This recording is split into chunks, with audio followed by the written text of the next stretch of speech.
tous, bienvenue sur Public Sénat. Ravi de vous retrouver pour une nouvelle semaine d'Allons plus loin. Nous sommes ensemble en direct pendant 2 heures. On va donc prendre le temps d'analyser et de questionner toute l'actualité politique et parlementaire. On va d'abord le faire avec notre invitée du jour, c'est Annick Billon. Bienvenue, merci d'avoir accepté notre invitation. Vous êtes sénatrice Union centriste de la Vendée.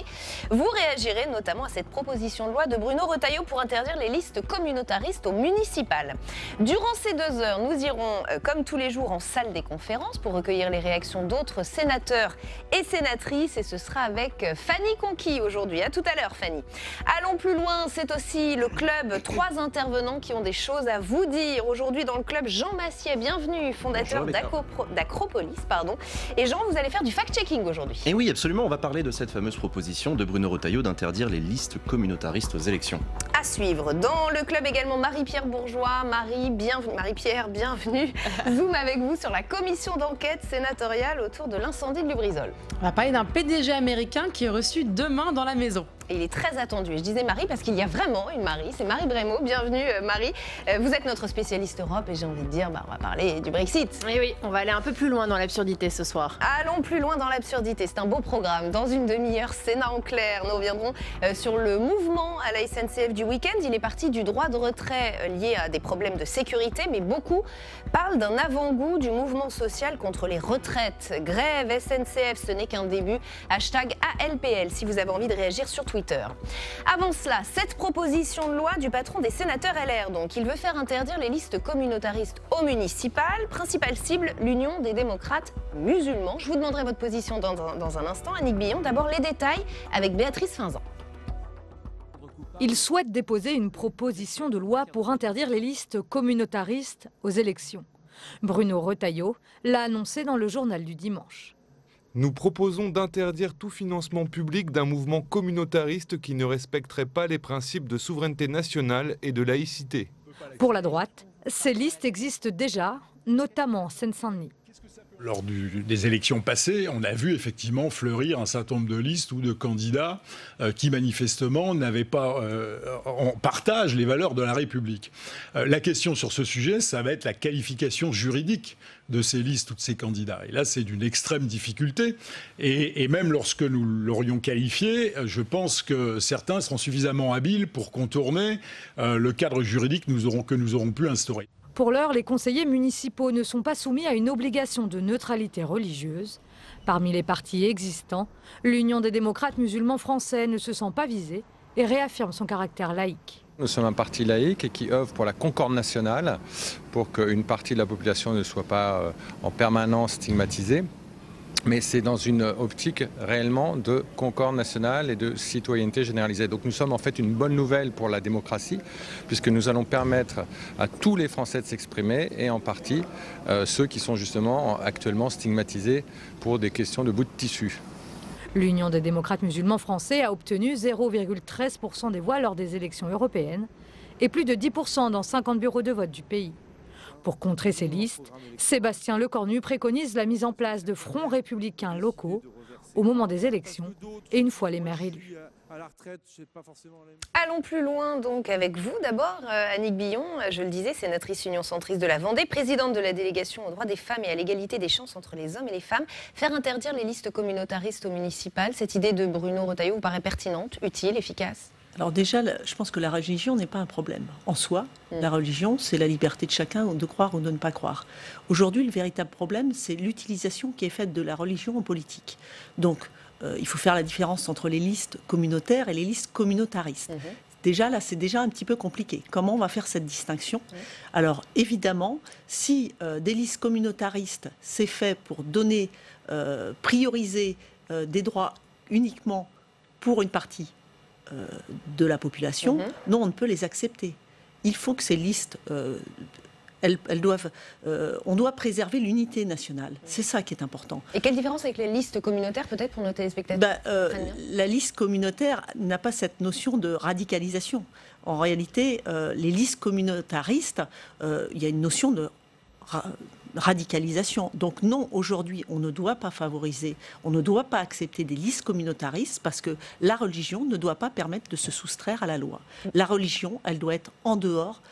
Et c'est-à-dire qu'on ne doit pas, à partir du moment où vous exercez, vous présentez, par exemple au municipal en 2020, vous devez rassembler la diversité, vous devez représenter les citoyens. Donc pour ma part, non, le communautarisme ne doit pas rentrer en politique. La religion n'a rien à faire avec la politique.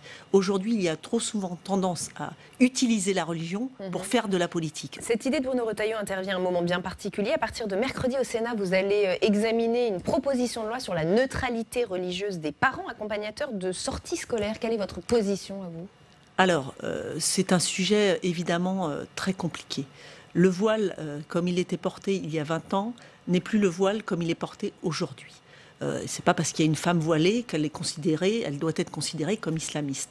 Il ne faut pas que le voile soit utilisé comme vecteur, je le disais à l'instant, vecteur d'idées politiques. Donc, je pars d'un principe simple, l'école, elle est laïque.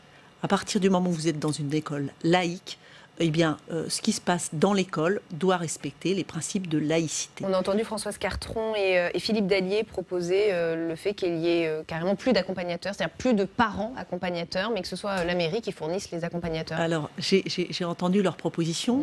Dans un contexte de budget suffisamment contraint, ça veut dire une charge supplémentaire pour les collectivités. Donc, il faut trouver des solutions, mais... Au-delà de ces débats qui nous opposent, ils créent des tensions véritablement dans la société, il faut se poser la question quand même de la formation des imams, du financement des mosquées et quelle gouvernance pour l'islam de France. C'est ces sujets-là aussi qu'on doit se poser parce que ces sujets, ils seront réglés à partir du moment où on aura réglé ces premiers sujets, je pense aussi. Et on va en reparler avec nos chroniqueurs dans un instant. Ça fait partie des sujets qu'ils ont choisis. C'est l'heure du club d'Allons plus loin.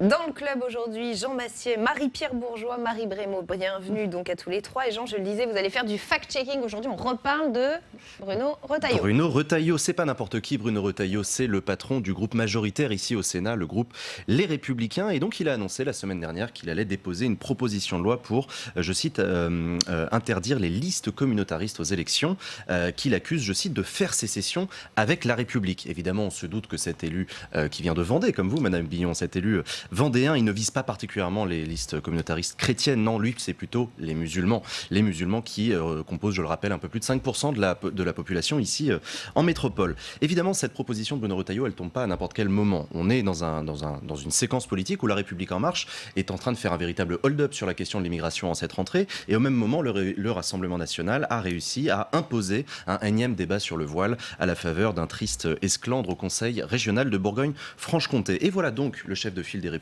qui ne peut pas se laisser emporter sur cette proposition qui tient très à cœur son électorat traditionnel dans tous les sens du terme. En soutien à cette proposition, Bruno Retailleau, il cite un chiffre. Il dit que 30% des musulmans en France feraient passer la loi coranique devant la loi de la République. Et les voilà donc les sécessionnistes dont parle monsieur Retailleau. Ce chiffre, en fait, qu'il cite, il est issu d'un sondage réalisé par l'IFOP pour la Fondation Jean Jaurès qui a été publié le mois dernier. C'est une enquête qui a été réalisée auprès d'un échantillon de 1012 personnes représentatives de la population musulmane et qui révèle que, à la question de savoir si la loi islamique en France devrait s'imposer par rapport aux lois de la République, 27% des personnes interrogées répondent positivement. On n'est pas loin des 30% donc. Pas très loin des 30%. Mais en fait, il y a encore mieux, parce que quand on rentre dans le détail de cette étude, on découvre que si les personnes de nationalité étrangère musulmane adhèrent encore plus à cette idée, à peu près 41%, les musulmans de nationalité française, eux, y adhèrent beaucoup moins, à peu près 20%. Ça redescend à 20 là. Et oui, ça redescend à 20. Et la conclusion qu'il faut en tirer, c'est celle qui est apportée par Jérôme Fourquet, c'est le directeur du pôle opinion de l'IFOP et qui a réalisé cette étude. Et il dit, je cite, « Les musulmans ne sont pas un groupe homogène. La grande majorité des musulmans demandent des adaptations, mais une minorité seulement se positionne sur un agenda beaucoup plus maximaliste et radical. Cette revendication d'une suprématie de la charia est donc d'abord portée par les nouveaux arrivants qui viennent de pays où l'empreinte de l'islam est très forte. Bref, tous les musulmans ne pensent pas pareil et au fur et à mesure des générations, ils sont de plus en plus attachés aux valeurs de la République et notamment à la laïcité. Et donc, c'est une question qu'on est en droit de se poser et que je vous pose, Annick Billon. Bruno Retailleau, est-ce qu'il veut s'en prendre aux communautaristes ou aux musulmans ? Je pense véritablement qu'il veut s'en prendre aux communautaristes. Moi, je condamne évidemment ce qui s'est passé au Conseil régional. Par contre, aujourd'hui, le souci qu'on a, c'est de préserver l'unité nationale. On a différents outils qui peuvent nous permettre. Moi, je vais vous citer la proposition de loi Gatel, notamment. J'étais rapporteur de cette proposition de loi. On aurait très bien pu dire qu'elle visait aussi les écoles. La proposition de loi de Françoise Gatel, l'année dernière, c'était de réglementer les ouvertures d'écoles privées hors contrat. On nous a accusés à un moment de stigmatiser les écoles privées catholiques. Non, l'idée c'était vraiment d'éclaircir la loi pour éviter dans des travers de radicalisation. Oui, et on a réussi à l'imposer. Donc aujourd'hui, il est important de fixer des règles pour qu'elles ne soient pas contestées. Et la neutralité doit peut-être et forcément s'imposer comme elle s'impose aux fonctionnaires, aux élus qui doivent représenter tous les citoyens. Mais est-ce que la cohésion nationale dont vous parlez, elle est plus menacée par ces quelques tout petits partis musulmans ou est-ce qu'elle est plus menacée par le Rassemblement national qui veut inscrire dans la Constitution les racines chrétiennes de la France, par exemple ? Alors là, vous m'emmenez sur un terrain extrêmement délicat. Moi, les idées du Rassemblement national, je ne les partage pas. Aujourd'hui, il faut apporter des solutions pour éviter de se retrouver dans le cas du Conseil régional avec cette mère stigmatisée devant son enfant, ce qui n'est pas acceptable. On le voit, nous ne sommes pas assez clairs. Le président de la République, on le voit, une partie du gouvernement va d'un côté, l'autre partie ne cautionne pas. Donc il faut qu'il y ait un langage clair. Le en même temps ne fonctionne pas sur ces sujets. Il faut qu'il y ait des règles claires, qu'elle puisse s'adapter au port du voile qui est plus perçu aujourd'hui et plus porté finalement. Je n'ai pas de statistiques précises, mais lorsqu'on va dans les cités, j'entendais Jean-Christophe Lagarde s'exprimer sur le sujet, il disait aujourd'hui le voile ne se porte plus comme il se portait auparavant. Donc il faut apporter des réponses à un monde qui change et à une utilisation politique du voile parce que ça devient problématique pour cette unité nationale. Moi, je suis pour l'unité nationale et je suis aussi pour éviter de stigmatiser des pans de la population. Juste en un mot, Bruno Retailleau installe tous les ans sa crèche dans son conseil régional de Vendée. Est-ce que là, on n'est pas en dehors de ce cadre dont vous parlez? Écoutez, il y a eu la neutralité pour certains, pas pour d'autres. Il y a eu une décision de justice. Bruno Retailleau n'est plus président du département. Après, la justice fait son travail. Moi, je suis pour que la justice se prononce sur ces cas. Dans le cas du conseil régional, rien n'empêchait a priori cette jeune femme d'être dans l'enceinte du conseil régional avec ce voile. Après, que ce soit quelque chose d'acceptable ou pas, il faut poser les choses, il faut trouver des solutions pour éviter de se retrouver dans ces situations. Aujourd'hui, le port du voile est parfois, je dis bien parfois, assimilé à une revendication politique. Et donc une revendication religieuse. Donc il faut se prémunir contre ces états de fait qui n'existaient pas auparavant. Donc il faut tenter d'apporter des réponses et la question est forcément difficile. Pour ma part, moi je pense qu'il faut l'intégration. On doit véritablement travailler sur l'intégration. Moi je suis d'une famille de 7 enfants. Mon mari est d'une famille de 5 enfants. J'ai une belle-sœur d'origine algérienne, j'ai une belle-sœur d'origine malienne. Elles respectent la culture musulmane. Elles sont intégrées, elles sont ingénieures, elles sont maîtresses d'école, elles ne portent pas le voile, mais elles respectent. Donc, voilà, il faut travailler à l'intégration. L'intégration a peut-être été le parent pauvre de ces dernières années. Et on va enchaîner sur un autre sujet, pas moins léger d'ailleurs, Marie-Pierre Bourgeois. D'habitude, vous lisez les livres politiques pour nous, mais là, vous vous êtes penchée sur la commission d'enquête du Sénat autour de l'incendie Lubrizol. Alors, pas de livre aujourd'hui, mais le Sénat qui joue sa carte avec sa commission d'enquête sur l'incendie de Lubrizol. Le premier a inauguré le grand bal des auditions pour comprendre ce ce qui s'est passé, c'est Eric Schnoor. Eric Schnoor, c'est le président américain de ce groupe de produits chimiques. Il sera demain, mardi, au Sénat. Alors, ce n'est pas peu de dire qu'Eric Schnoor, il est très attendu par les sénateurs. Et par tout le monde. Hein, et par tout le monde. Alors, il avait fait une déclaration un peu surprenante. Il avait dit avoir été surpris d'apprendre que des personnes avaient eu des problèmes de santé après cet incendie qui a quand même vu brûler des centaines de tonnes de produits chimiques. Une déclaration un petit peu étonnante quand on pense aux analyses de sang de certains pompiers présents ce soir-là qui ont été qualifiés d'anormales par certains médecins. Donc mardi, demain, Eric Schnoor sera ici. Et jeudi, ce sont les sénateurs qui se déplacent, qui vont se rendre sur place à Rouen pour voir de près les conséquences sur la population. Et le but des sénateurs va également être de comprendre comment fonctionnent les 1300 sites Seveso en France. Alors les sites Seveso, pour ceux qui ne connaissent pas, ce sont toutes les usines en France qui présentent un danger pour l'homme ou pour l'environnement. Alors quels sont les pouvoirs d'une commission d'enquête, Marie-Pierre? Alors c'est une très bonne question, Rebecca. Merci. Attention, on n'est pas du tout dans un film policier. La commission d'enquête et ses 21 sénateurs, ce n'est pas du tout une procédure judiciaire. Hein. Le sénateur de l'Eure, Hervé Moret, qui ici est centriste et qui est également le président de la commission d'enquête, est assez clair là-dessus. Écoutez-le. Notre travail n'est pas de savoir s'il s'agit d'un incendie criminel. Nous sommes là pour comprendre si on a bien appliqué les règles de sécurité prévues par la loi dans l'usine Lubrizol et si les procédures pendant le déclenchement de l'incendie ont été respectées. Alors ça, c'est une vraie question parce que quand on écoute le témoignage de certains employés présents ce soir-là, on peut s'en douter. Écoutez l'un des témoignages. On a voulu agir le plus vite possible et on n'a pas tellement pensé à notre santé. On avait la bouche qui piquait, on avait les bronches un peu de prise. On a dû mettre l'appareil respiratoire, mais bon là c'est vraiment compliqué à manier. On aurait dû mettre au moins après des masques pour les poussières. Bon, on savait très bien que le toit, il y avait de l'amiante, enfin tout ça, donc c'est vrai qu'on aurait peut-être dû se protéger, mais on n'y pensait pas. Voilà, donc un employé courageux pour essayer de faire au mieux avec cet incendie. Mais la commission d'enquête a malgré tout de vrais pouvoirs, notamment celui de convoquer qui elle souhaite. Alors ça peut être des chefs d'entreprise comme Eric Schnoor, ça peut aussi être des responsables politiques. Et cette commission d'enquête, là où c'est intéressant, c'est que vous ne pouvez pas vous refuser de vous ne pouvez pas refuser de vous présenter à une commission d'enquête. On se rappelle d'Alexandre Benalla qui n'avait pas très envie de venir. Mais il n'avait pas le choix. Il est quand même venu. Si vous venez pas, vous risquez des poursuites judiciaires. Donc en général, on joue et on prête pas trop à ça. Hein. Et on prête serment. C'est quelque chose de très très sérieux.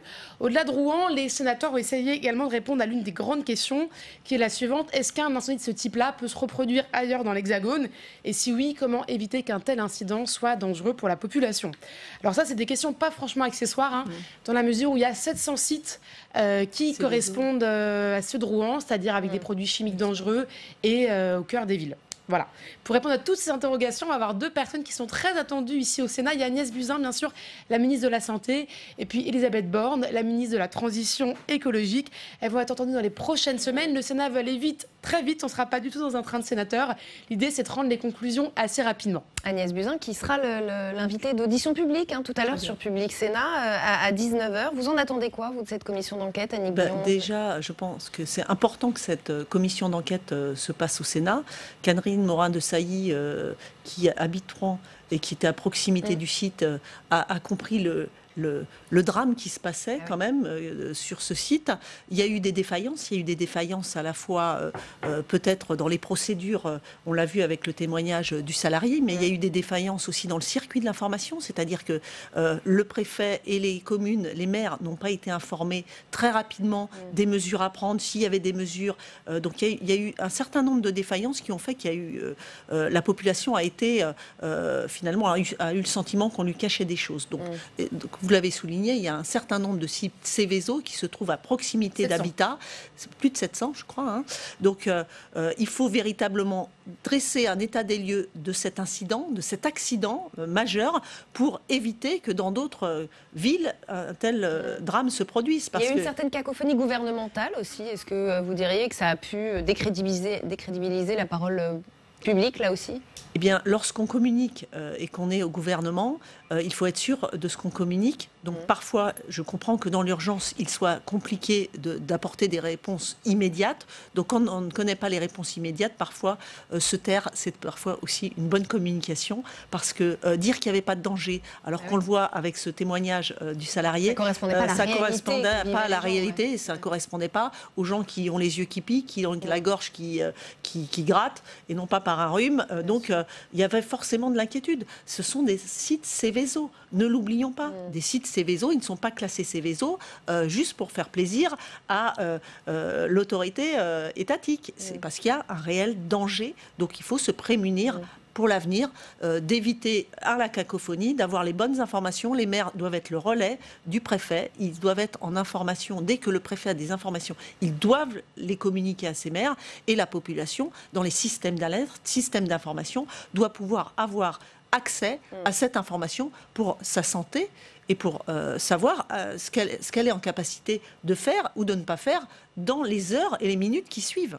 Et on va enchaîner avec vous, Marie Brémaud. On va, j'allais dire, prendre le large un petit peu. On va s'éloigner. Alors, c'est pas moins problématique. Hein. Vous êtes notre spécialiste Europe, donc on l'a compris. On va parler du Brexit. On a l'impression de se répéter, mais le mot qui plane actuellement, c'est encore incertitude. Incertitude, cacophonie, bazar, pour rester poli. Petit rappel des faits, samedi, le Parlement britannique se réunissait lors d'une session exceptionnelle afin de statuer sur l'accord trouvé entre l'Union européenne et Boris Johnson pour la sortie du Royaume-Uni au 31 octobre. On s'attendait à ce que le Parlement adopte et valide l'accord ou alors le rejette. Eh bien non, ils ont choisi une troisième voie. Ils ont voté pour un amendement déposé par le député Letwin qui laisse plus de temps. En gros, le Parlement a reporté à plus tard le vote sur l'accord trouvé entre l'Union européenne et le Royaume-Uni. Sauf que du temps, il n'y en a plus beaucoup, puisque Boris Johnson veut toujours sortir au 31 octobre. Du coup, pour aller un peu plus loin dans l'absurdité ou complexité de la situation, l'Union européenne a reçu 3 courriers officiels du Royaume-Uni ce week-end. Le premier, dans une lettre non signée, une courte missive très administrative, Boris Johnson demande un délai. Deuxième lettre, l'ambassadeur du Royaume-Uni auprès de l'Union européenne explicite un peu en justifiant que le gouvernement britannique est tenu par la loi de demander ce report. Et enfin, une troisième lettre de Boris Johnson, et cette fois, elle est signée. Il indique aux Européens qu'un report, ce serait une erreur. Vous voyez, tous ces couacs, cela illustre quoi? Cela illustre que c'est du côté du Royaume-Uni qu'on est avant tout dans une crise politique interne et que l'Union européenne, pour l'heure, elle n'a pas trop la main, même si ce n'est alors de claquer la porte et de dire stop, mais ce n'est pas dans l'intérêt de l'Europe. Alors justement, comment ça réagit du côté de l'Union européenne face à cet imbroglio? Eh bien, Donald Tusk, le président du Conseil européen, il a d'abord pris connaissance de ces 3 lettres. Hier, il réunissait les ambassadeurs auprès de l'Union des 27 États membres. Et pour le moment, tout le monde est un petit peu en attente. En France, on répète tout de même qu'un délai un délai supplémentaire ne serait dans l'intérêt de personne. Et en ce moment même, Michel Barnier, lui, il est le négociateur de l'Union européenne. Il est au Parlement européen et il est en réunion avec certains eurodéputés, car le Parlement européen, il se réunit en session plénière de demain mardi jusqu'à jeudi. Il devrait se prononcer sur l'accord. Le Parlement européen, lui, il est prêt. Cela pourrait donc être peut-être la dernière session parlementaire européenne des députés britanniques. Est-ce qu'on peut encore se risquer à quelques scénarios côté britannique cette semaine, dans les jours à venir, ou pas du tout là? Franchement, ça devient compliqué. C'est un bras de fer en fait qui est engagé entre Boris Johnson, qui n'a pas de majorité au Parlement, et l'opposition. C'est l'affrontement de 2 camps, également dans la rue, avec ce million de manifestants anti-Brexit dans la rue samedi. Mais les pro-Brexit, eux aussi, ils donnent de la voix. Alors, va-t-il y avoir un vote sur l'accord? Pour le moment, ce n'est pas inscrit à l'ordre du jour de la Chambre des députés, mais il y a une subtilité propre au droit britannique. Je ne vais pas rentrer dans les détails. Boris Johnson pourrait réussir à ce que le vote ait tout de même lieu demain, avec autant d'incertitudes sur l'issue. Et comme la situation évolue minute après minute, je vais vous lire ce que je vois apparaître sur mes dépêches AFP, puisqu'il y a un urgent qui vient de tomber.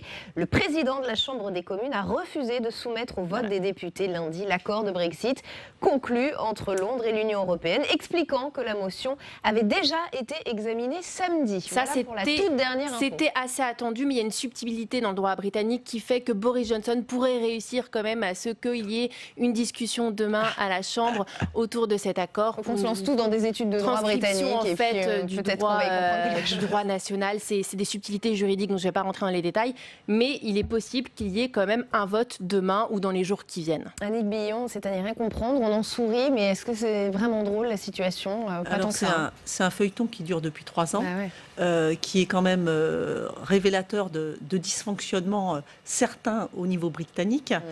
On l'a vu, Boris Johnson n'a pas eu la majorité, mais il a loupé de très peu quand même cette majorité. il faut quand même être très vigilant parce que la sortie du Royaume-Uni de l'Europe sans accord, c'est par exemple pour le département de la Vendée quelque chose de très très dangereux. Oui, parce qu'on parle beaucoup de la Bretagne, de la Normandie, de la des pêche, Hauts-de-France, mais de la pêche notamment, puisque ça voudrait dire plus d'accès aux eaux britanniques, ça veut dire 30% des revenus des pêcheurs qui tombent. Donc il faut être très vigilant. On le voit, c'est quand même, on sent quand même une certaine union de l'Europe par rapport à la position britannique. On est plus unis que les Britanniques. Voilà, c'est déjà une bonne chose. Ouais, et on constate aussi, moi ce que je ferais comme constat, c'est que la sortie des Britanniques de l'Union européenne a été décidée par référendum. Le référendum, ça peut être une bonne chose comme ça peut être une mauvaise chose parce que souvent ce sont les contre qui s'expriment et les pour se mobilisent assez peu. Et on le voit, vous l'avez dit, dans la rue aujourd'hui, hier, 1 million de personnes contre le Brexit. Donc il faut véritablement veiller à ce que les référendums ne soient pas détournés et qu'ils ne soient pas une tribune finalement pour aller contre quelque chose alors que la population globalement n'avait pas mesuré toutes les conséquences. Annick Billon, on va maintenant se rendre dans votre circonscription. Nos équipes vous ont suivi en Vendée sur un thème agricole, car il se trouve que la culture du chanvre revient en force, oui. Pourquoi ? Eh bien parce que c'est écolo, efficace dans plein de secteurs, ça pousse très vite, bref, ça a plein d'avantages et les agriculteurs ont décidé de miser dessus. On en reparle dans un instant avec vous, Annick Billon, puisque vous êtes même venue avec du chanvre, chanvre, vous allez nous expliquer tout cela. D'abord, on va regarder le reportage de Flora Sauvage, qui était avec vous vendredi. Jean-Marie Gabillot est l'un des 1500 agriculteurs qui cultivent le chanvre en France. Un temps délaissé, cette culture a été relancée pour fournir des matériaux à faible empreinte écologique. Facile à cultiver, cette plante a de nombreux avantages. Pas besoin de pesticides pour le faire pousser, le chanvre nécessite peu d'irrigation.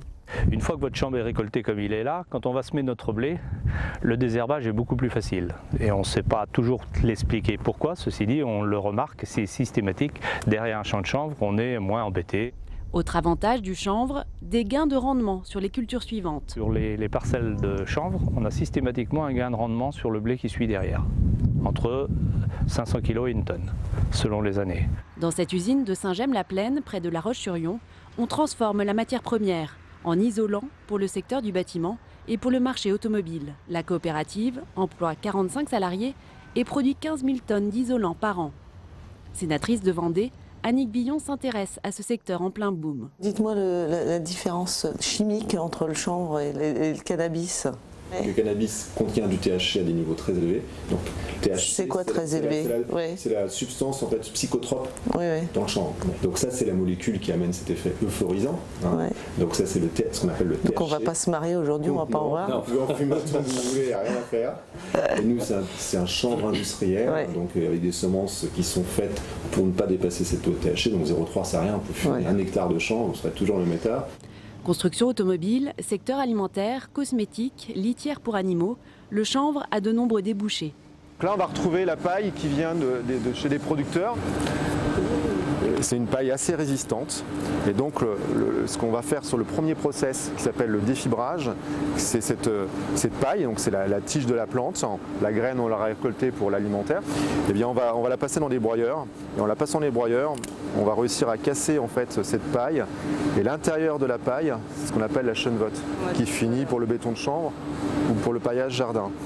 Depuis la création de l'usine en 2009, l'évolution de la réglementation concernant les bâtiments basse consommation joue en faveur de l'isolation en chanvre. Le chanvre, c'est particularité en fait d'éviter le passage de la chaleur dans le bâtiment, ralentit ce passage de chaleur, donc c'est un atout majeur.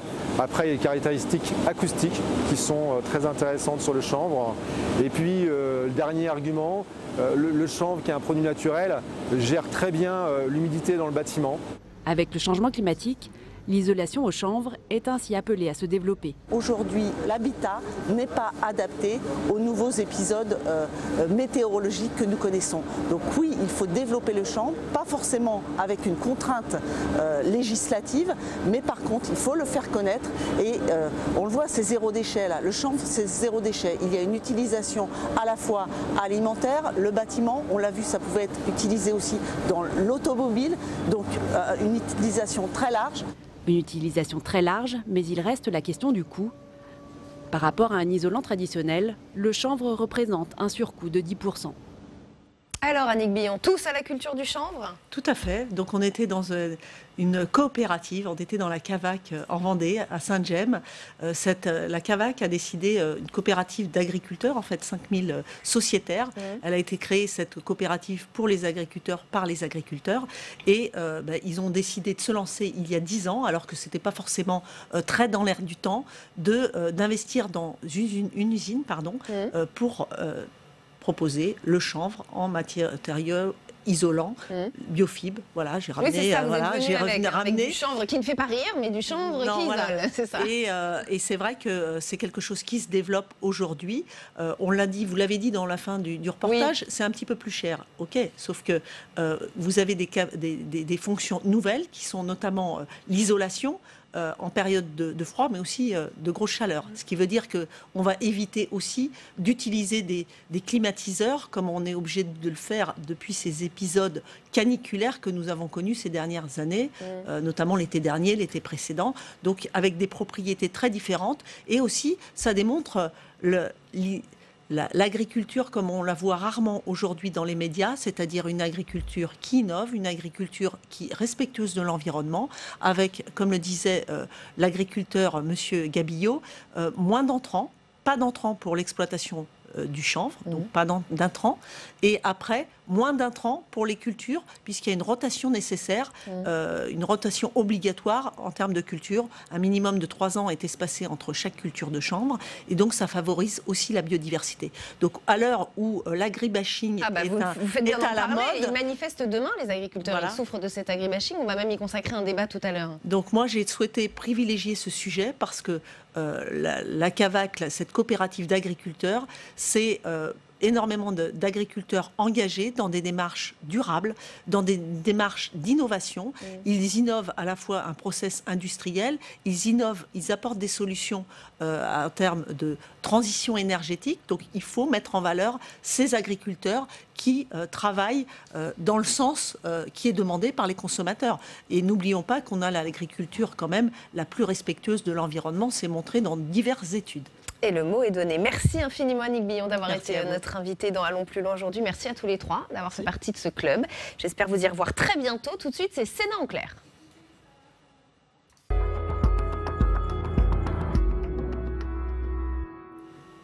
Sénat en clair consacré cet après-midi au mouvement SNCF qui a peut-être perturbé votre week-end. Au-delà des nombreuses difficultés pour les voyageurs, on s'aperçoit qu'il est le nouveau symptôme d'une grogne qui monte chez les cheminots et qu'il annonce peut-être un bras de fer serré avec l'exécutif, avec en ligne de mire cette réforme des retraites. Va-t-on vers un hiver très agité sur le plan social? On en parle avec nos invités. D'abord le point avec Sandra Cerquera. Après 3 jours de mobilisation, le trafic a repris, mais le bras de fer se poursuit. Le gouvernement continue de dénoncer un détournement du droit syndical et réclame des sanctions.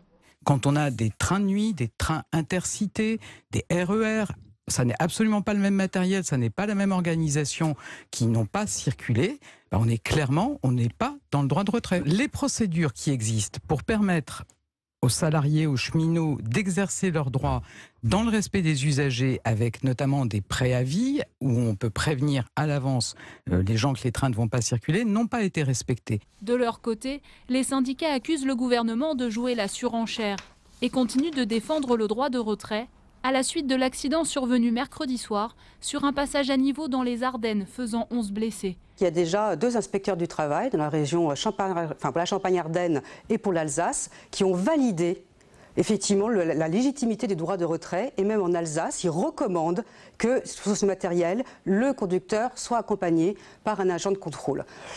Et on sait que dans d'autres zones, l'inspecteur du travail aussi est plutôt favorable sur la validité. Donc je pense que sur le terrain de la légalité, on verra par la suite. On n'a aucun intérêt à être sur un judiciaire et dans un bras de fer de posture. Il faut trouver des solutions, mais ce n'est pas un problème de légalité. Le président de la SNCF envisage des poursuites pour prouver qu'il s'agit bien d'une grève et non d'un droit de retrait et affirme qu'il y aura des retenues sur salaire. Celles et ceux qui ont exercé un droit de retrait alors qu'il n'y avait pas de danger grave et immédiat, eh bien il y a des retenues sur salaire et ça c'est la loi.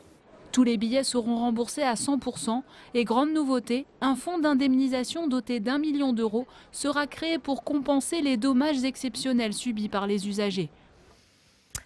Avec nous pour Sénat en clair cet après-midi, Alain Marc, bienvenue. Sénateur Les Indépendants de l'Aveyron, vice-président de la Commission des lois. Bruno Poncet, bienvenue. Vous êtes secrétaire fédéral du syndicat Sudrail. Bruno Gazo est également avec nous, bienvenue. Vous êtes président de la Fédération nationale des associations d'usagers des transports. Et Marc Fressos, bienvenue. Vous êtes journaliste spécialiste des transports. Merci à tous les quatre d'être ici. Ce qui s'est passé ce week-end a pris des proportions, on peut le dire, assez importantes. Du côté des cheminots comme du côté de l'exécutif. Est-ce que pour vous, Alain Marc, ça veut dire que finalement ce mouvement va bien au-delà de l'accident qui s'est produit et des problèmes de sécurité?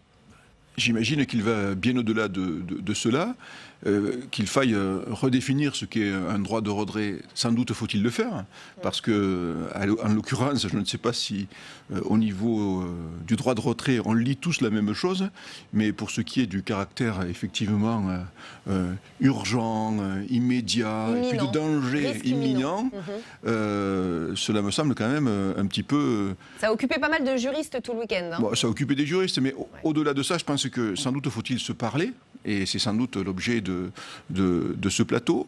Mais vous savez, j'ai des exemples, y compris dans ma famille, qui ce week-end, des gens qui souhaitaient partir en vacances et qui devaient se rendre à Paris et qui, pour le coup, se sont rendus à la gare SNCF, et à la gare SNCF, on n'était pas fichu de leur dire quoi que ce soit. Ça aussi, c'est un vrai problème. Il y a le problème du droit de retrait, il y a aussi le problème de l'information. À laquelle endroit... C'est un mouvement qui c'est lié, c'est pas lié. Donc mais même si les particuliers, vous savez, à l'heure de l'informatique, on doit être capable, dans une gare SNCF aujourd'hui, de renseigner les usagers et de leur dire si un train est disponible ou s'il ne l'est pas, et s'il faut prendre des dispositions pour que l'on puisse se rendre, par exemple, à Paris, dans de bonnes conditions. À la question, est-ce que ça va au-delà de cet accident qui s'est produit, Bruno Poncet, je voudrais vous lire l'interprétation d'un éditorialiste, Nicolas Bétou, sur Europe 1. Voilà ce qu'il nous dit. Le fait qu'Édouard Philippe lui-même se soit déplacé en pleine grève pour la condamner, c'est exceptionnel. Et ça dit bien à quel point le gouvernement a compris que le motif essentiel de la grève n'était pas dans cet accident, aussi regrettable qu'il soit, et que c'est une grève d'avertissement. Qu'est-ce que vous nous dites? Que ce n'est pas du tout une grève d'avertissement, ou qu'effectivement, au fond, il y a cette réforme des retraites en ligne de mire et qu'on a un passif avec cet exécutif et qu'on a envie de faire des grèves et de montrer notre mécontentement? Mais pas du tout. Déjà, ce n'est pas une grève, c'est un droit de retrait. C'est individuel, c'est-à-dire que chaque cheminot, à sa prise de service, décide s'il trouve qu'il ne va pas être en sécurité dans son travail, de se mettre en droit de retrait. Et il reste sur place, il ne rentre pas chez lui regarder la télé, il reste bien sur... Vous voulez dire que chacun individuellement, sans se concerter, ont tous décidé à l'issue de cet accident de ne pas se rendre au travail, mais de ne pas travailler? Oui, parce qu'en fait, ce qui s'est passé, c'est que l'accident a lieu le mercredi soir. La SNCF cache l'accident. Parce que normalement, quand il y a des accidents graves comme ça, ça aurait pu être un accident mortel. Il faut quand même voir un petit peu la gravité, puis quand vous voyez l'état de la loque et tout le reste. Et donc la SNCF a caché l'information. On l'a eu que la journée de jeudi. Ça a commencé à monter, et moi, mes collègues qui se battent contre le AS depuis des années, qui se battent contre ce système-là, qui trouvent qu'ils ne sont pas en sécurité, que les passagers ne sont pas en sécurité, et nous l'ont dit tous ce week-end. Ce matin, il y avait quand même un sondage qui disait que plus de 50% des gens étaient d'accord avec... Mais alors, juste très honnêtement, entre vous et moi, vous nous dites que ça n'est lié qu'à cet accident et qu'il n'y a rien au fond. Il n'y a pas la réforme des retraites en ligne de mire. Moi, j'ai parlé au nom de Sudrail. Là-dessus, c'est clair. Et nous, à Sudrail, on n'a à aucun moment donné instrumentalisé ce droit de retrait. Nous, on a accompagné les cheminots qui avaient besoin d'informations là-dessus, mais nous, à aucun moment donné, et vous pouvez regarder nos publications, on en a fait 5 depuis vendredi ou depuis jeudi, à aucun moment donné, on a instrumentalisé le droit de retrait. Moi, je trouve ça inadmissible d'instrumentaliser un droit de retrait où il y a eu des blessés, il y aurait même pu avoir des morts. Donc je pense qu'à un moment donné, il faut faire attention. Non, mais c'est votre discours officiel, on l'entend bien. Et surtout, moi, je veux dire, il n'y a aucun lien avec le 5 décembre. On n'a pas besoin... Enfin, moi, personnellement, j'aurais préféré qu'il n'y ait pas d'accident et que le 5 décembre, on continue à le construire autrement. Bruno Gazo, quand vous entendez cela, vous dites, bon, effectivement, peut-être que ça n'a rien à voir avec le climat social et les tensions entre le gouvernement et les cheminots. Disons que là, le mouvement qui est parti était celui du droit de retrait. Moi, j'observe que quand on regarde les procédures du droit de retrait et du droit de grève, elles ne sont pas les mêmes comme conséquence pour l'usager. Dans un cas, il y a un avertissement préalable, une négociation, une déclaration, un plan de transport, une information des voyageurs.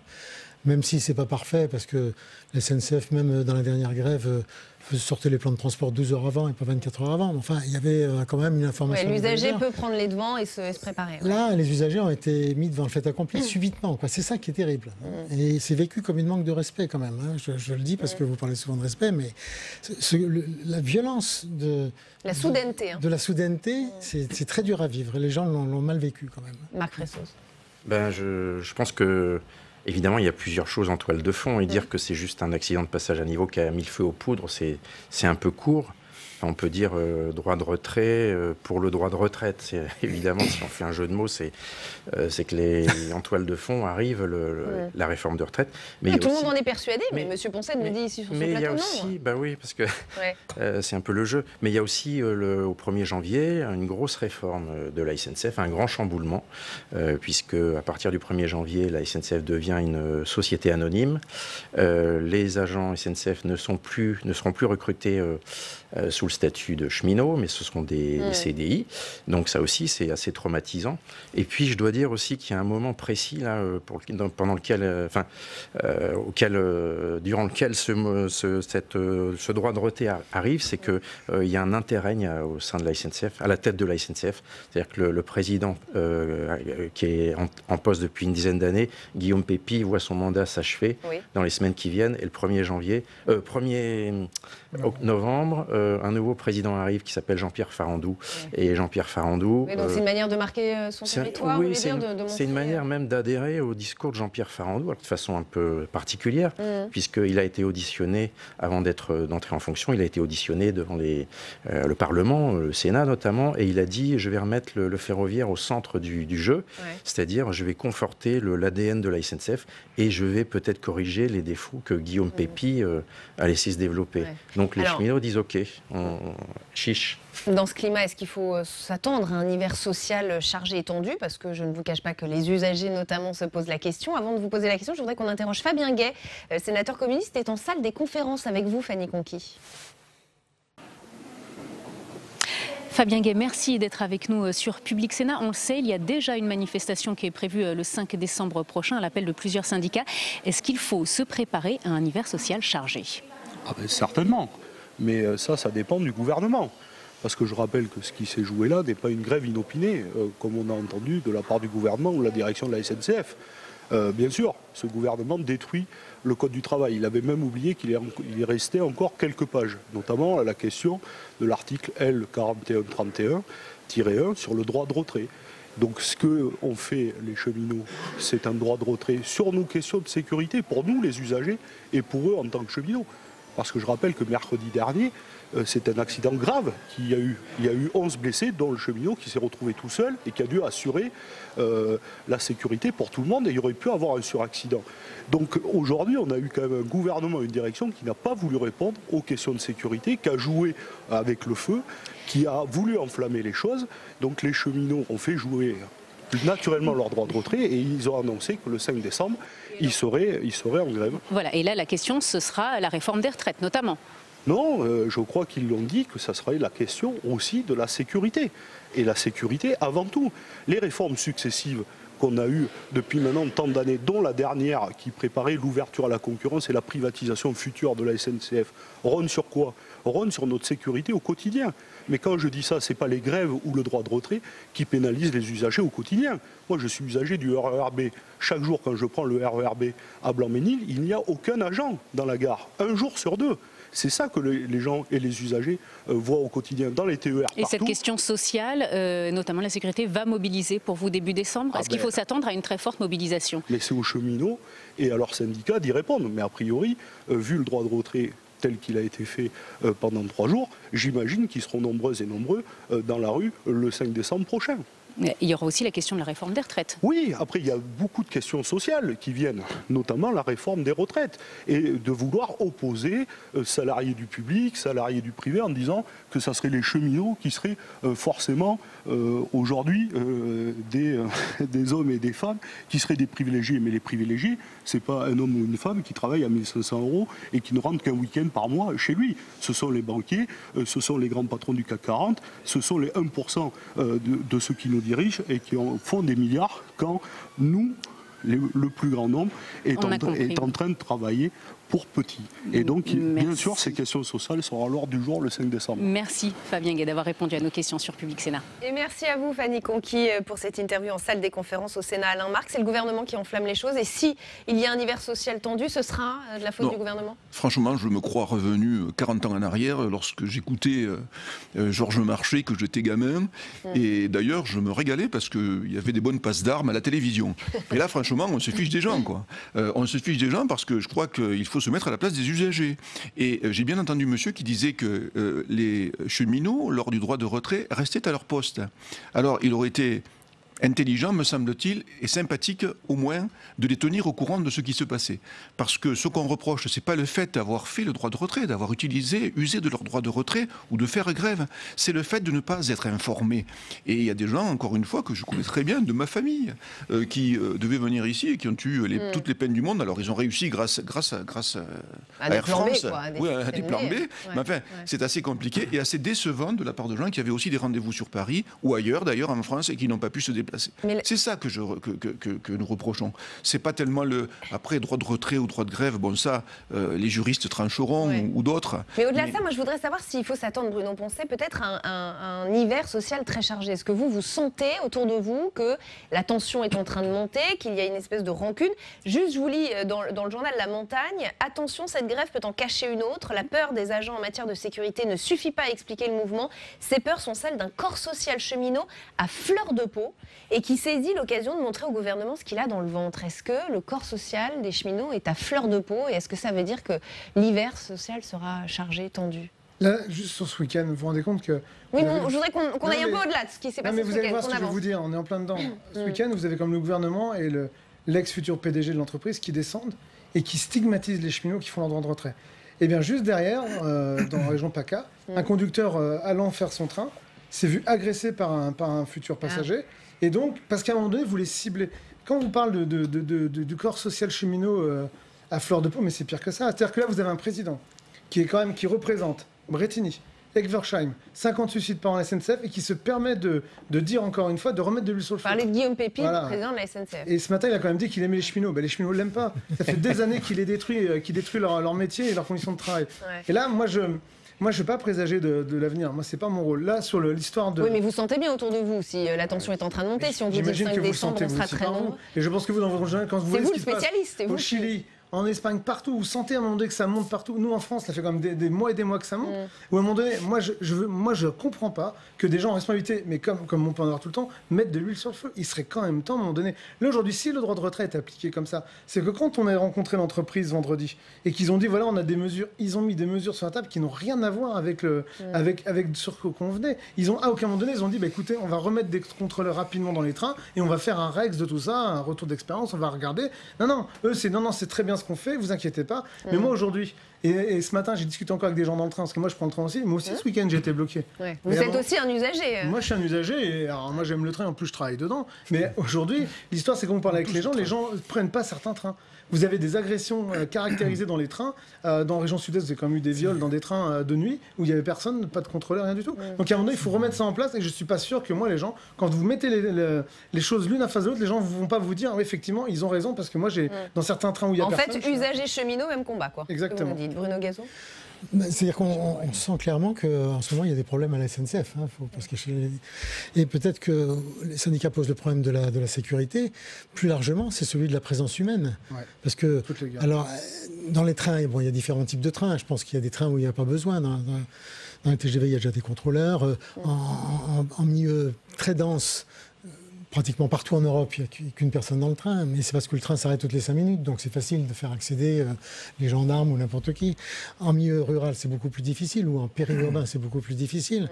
Et puis aussi la présence en gare, parce que quand même, on supprime beaucoup de gares, enfin, on ne ferme pas des gares, on ferme des horaires. On ferme beaucoup de guichets aussi. Donc on essaye de réduire les coûts de la SNCF de cette façon-là.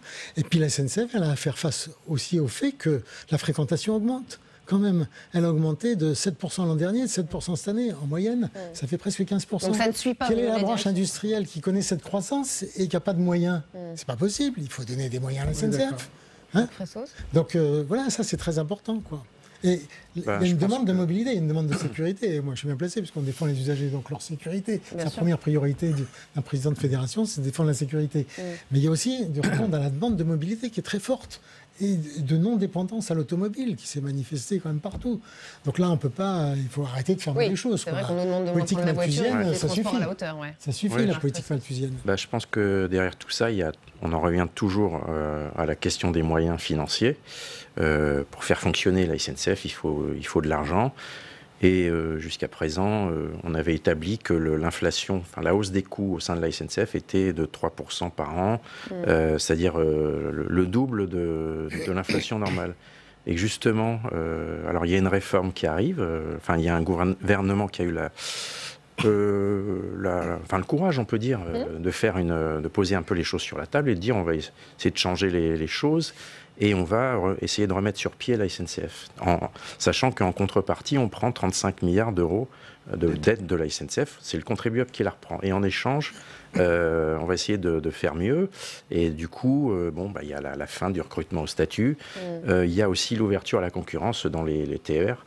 C'est-à-dire que les régions vont pouvoir mettre en appel d'offres plusieurs... Alors ça ne plaît pas du tout aux cheminots, mais il y a quand même l'exemple allemand où le marché du TER a été ouvert à la concurrence depuis 1995. Alors on ne va pas refaire la réforme. Elle a eu lieu, effectivement. C'était peut-être une couleuvre avalée par les cheminots, mais elle est faite. Ça explique aussi, aussi le malaise, qu'il y a un véritable malaise à la SNCF. Tout ça n'arriverait pas si tout allait bien. Et il y a eu une perte de sens dans l'organisation de la SNCF. La direction n'a sans doute pas bien expliqué le sens et a multiplié les réformes et a surtout divisé les cheminots au sein de la SNCF. Et on l'a dit, cette grève a été très soudaine pour les usagers. Du coup, elle a provoqué pas mal de... C'est pas une grève, c'est un droit de... Ah oui, pardon, vous avez raison. Attention. Non, vous avez bien raison, c'est vrai. Vous avez raison de me reprendre, c'est pas du tout une grève. En tout cas, pas dans le discours syndical, vous avez raison. Donc ce droit de retrait a été très soudain pour les usagers, vous avez bien fait de me le dire. Du coup, ça a provoqué pas mal de colère et d'incompréhension, ça c'est vrai, parmi les usagers. Deux journaux se sont fait l'écho de cette colère. Le Figaro, réagissant aux poursuites judiciaires envisagées par Édouard Philippe, qui lance des poursuites, nous dit Le Quotidien. Le Premier ministre rendrait ainsi service aux Français autant qu'à lui-même. Voilà ce que nous dit Le Figaro. Même tonalité dans le journal L'Opinion. À quand la fin de la complaisance par procuration alors que l'action syndicale est dévoyée et l'état de droit bafoué? Philippe Dallier, ce matin, sur Public Sénat, n'a pas caché lui non plus sa colère. Il était l'invité de Bonjour chez vous avec Oriane Mancini. On l'écoute et je vous fais réagir après. Donc abus de droit, vous dites. Oui, abus de droit, parce que le droit de retrait, il est quand même très encadré et considéré que partout en France, effectivement, on pourrait stopper le travail sans préavis pour effectivement manifester son opposition à une situation et à un incident qui a été relativement grave, je n'en disconviens pas, mais ceci étant dit, ce ne sont pas des méthodes. Et je rêve du jour où, dans ce pays, on pourra avoir effectivement un dialogue social et des relations employeurs-salariés qui soient beaucoup plus apaisées et responsables que cela. Et moi, c'est sur ce dernier point que j'ai envie de vous interroger, Bruno Poncet, sur ce dialogue social qui a l'air d'être impossible aux yeux de Philippe Dallier. Est-ce qu'il a un peu raison? Est-ce que le dialogue social est compliqué en France, voire impossible? Oui, effectivement. Moi, et c'est ce qu'on vit nous tous les jours et ce que vivent la plupart des gens dans les entreprises. C'est-à-dire qu'on peut comprendre un dialogue social si à un moment donné, on vous amène un projet sur du long terme, en vous faisant adhérer. Et en vous disant, voilà, on va faire comme ça, l'entreprise va mal, 35 milliards de dettes, 40. Bon, c'est pas dette des cheminots, c'est dette de la SNCF. Mais bon, voilà, on a un projet économique, social. Non, c'est pas comme ça que ça fonctionne. Nous, on nous dit, ça va être comme ça. On nous dit, par exemple, blanc le lundi, et le mardi, ils font noir, et le mercredi, c'est gris. Et à un moment donné, quand vous venez les voir en disant, non, mais c'est pas possible, faites attention. Non, mais c'est pas grave. Nous, ça fait quand même des années qu'on relève la souffrance au travail de nos collègues. On a quand même plus de 50 suicides par an à la SNCF. Liés au travail, parce qu'il faut pas croire, quelqu'un qui jette sous un train au pied de la direction, je pense que c'est avéré. Et bien, derrière, l'entreprise, elle s'en fout. Elle veut mettre la poussière sous la pied, elle dit non, moi, on va rien prendre. On ne tient pas de cette situation. Donc, il y a une rupture de confiance entre... depuis des années. Ouais, depuis des années. Et en plus, ils continuent là-dessus. Là, vendredi, on va les voir. 5 heures de réunion pour accoucher d'une souris. On a autre chose à faire. Enfin, réellement, à un moment donné, on doit répondre aux questionnements des usagers et des cheminots. C'est pas possible de laisser ça. Enfin, moi, j'entendais monsieur tout à l'heure qui disait quand sa famille dans l'Aveyron a peiné. C'est déjà bien qu'ils aient trouvé quelqu'un pour leur parler dans une gare de l'Aveyron, en toute franchise. Il n'y avait personne pour leur parler. Voilà, on est bien d'accord. Parce qu'aujourd'hui, on a déshumanisé les gares. C'était à Rodez, et à Rodez, normalement, il y a du monde. Mais ce qu'il vous dit, c'est qu'en gros, eux aussi en souffrent, et ils ont bien conscience que les usagers en souffrent, mais pour eux, c'est la direction le problème. Et revenons vraiment, c'est intéressant ce que nous dit ce dialogue social impossible. Le dialogue social est absolument indispensable. grève parce que, écoutez, moi, ce que j'ai entendu, c'est que je ne voudrais pas, quand vous parlez d'un hiver qui sera chaud, socialement, moi, ce que je ne voudrais absolument pas, c'est qu'un jour, il y ait une rébellion des usagers contre les cheminots. Parce que justement, si le droit de retrait... Allez, on va le dire, droit de retrait ou grève, comme le disait madame, après, ça le vouloir, vous avez retiré. Mais si ça revenait trop souvent, moi, je ne peux pas préjuger de ce qui va arriver dans les gares, y compris avec vos collègues. Donc si on veut, les uns et les autres, quand même, la paix sociale dans ce pays, il faut vraiment qu'il y ait en face du dialogue social. Ça me paraît essentiel. De conducteurs. Oui, mais si vous voulez, il y a des gens très, très, très énervés, il y a des gens qui doivent se rendre à des rendez-vous. Enfin, je ne sais pas ce qu'en pense Bruno Gazo, mais je ne voudrais pas qu'il y ait cela. Donc moi, j'appelle surtout à un meilleur dialogue social et à ce qu'on arrive à des solutions. Parce que sinon, ce que je vous dis encore, on risque d'avoir des incidents très très graves. Alors pour le coup, ils ne seront pas sur les lignes, mais ils seront entre les usagers et les cheminots. Et si c'est ce qu'on a, j'appelle à la responsabilité de tous, tout simplement. On le voit, c'est tendu. De toute façon, au moment des droits de retrait ou des grèves entre usagers, évidemment, quand les rames sont bondées, Bruno Gazo. On est un peu surpris sur les questions du dialogue social au sein de l'entreprise. De l'extérieur, ça paraît surprenant. Si on prend le problème de la sécurité, ça ne se traite pas sur un week-end, sur un coin de table. C'est pas possible. Il faut que ça inscrire ça dans un agenda. Il faut de l'expertise. Il faut des rapports contradictoires. Enfin, vous le savez bien, la sécurité, il faut des gens compétents à la SNCF. Il faut un EPSF qui fasse son boulot. Qui lui soit répondu quand il fait des remarques. Et puis il faut des benchmarks européens, parce que si la France, on n'a qu'une entreprise ferroviaire pour l'essentiel, les autres ne sont pas encore tout à fait arrivés, mais on a quand même des comparaisons avec l'Allemagne, l'Angleterre, la Suisse, etc. Donc il y a un savoir ferroviaire qui quand même peut permettre de progresser. Ça, c'est très surprenant. Marc Fressos, historiquement, le dialogue social, c'est vrai qu'il est compliqué en France. Existe-t-il encore pour autant ? Il est compliqué. Enfin, le dialogue social au sein de la SNCF et dans la branche ferroviaire, ça ressemble un peu aux discussions du Brexit, c'est-à-dire que c'est interminable. Les avancées sont assez limitées. Et finalement, il y a aussi un manque de sens. Et on a l'impression que ça... Alors, ce qui me frappait, c'est qu'on disait à la SNCF, la gréviculture, c'est terminé. Alors bon, c'est plus une grève, justement. C'est un droit de retrait, donc l'effet est le même. Peut-être une réaction, Bruno Poncet. Je voudrais attirer votre attention sur cette enquête Ipsos pour le Cevipof. Elle date de juillet dernier, donc c'est relativement récent. Et voilà ce qu'il en ressort, et ce sera le mot de la fin. Pour 76% des sondés, le dialogue social existe. Mais pour 72%, il ne fonctionne pas bien. Et pour 52%, il n'est pas efficace. Une réaction peut-être à ce chiffre avant qu'on se quitte ? Oui, on est un peu dans... Je pense qu'il y a une espèce d'idéalisation du dialogue social, mais il n'y en a plus. Aujourd'hui, il n'y en a plus, mais il n'y en a pas. Que nous, monsieur dit qu'il faut qu'on s'inquiète peut-être un peu pour nous, parce qu'à un moment, on va se retrouver face aux usagers. Mais je pense qu'aujourd'hui, si vous regardez bien, vous, votre corps de métier à vous, le vôtre aussi, est menacé. Parce qu'à un moment donné, alors, on ne peut appeler des élites. Moi, je ne suis pas une élite. Mais moi, je sais qu'aujourd'hui, autour de moi, tous les gens s'énervent, et à force de mettre de l'huile sur le feu. Et comme on le voit à l'intervention de Pépi et d'Édouard Philippe, vous mettez de l'huile sur le feu. Eh bien, vous, si vous avez les moyens d'avoir des gardes du corps, moi, mes collègues cheminots, on ne peut pas. Et vous, c'est pareil, vous n'avez peut-être pas les moyens. Donc à un moment donné, nous, on va se retrouver face à des gens qui vont être en colère, mais on sera tous pareils. Parce qu'à un moment donné, on met tout le monde dans le même sac en disant, regardez, eux, ils se foutent de nous, machin. Moi, je pense qu'il serait peut-être temps qu'à la tête de l'État et partout, dans toutes les strates, on remette de l'humain, on remette de l'empathie entre les gens en disant, voilà, on est tous dans la même galère, ça serait bien qu'on fasse les choses correctement. Et des discours apaisants. Voilà, surtout. Merci beaucoup à tous les quatre d'avoir participé à Sénat en clair. ALPL continue dans un instant la deuxième partie de l'émission, match des idées puis grand débat.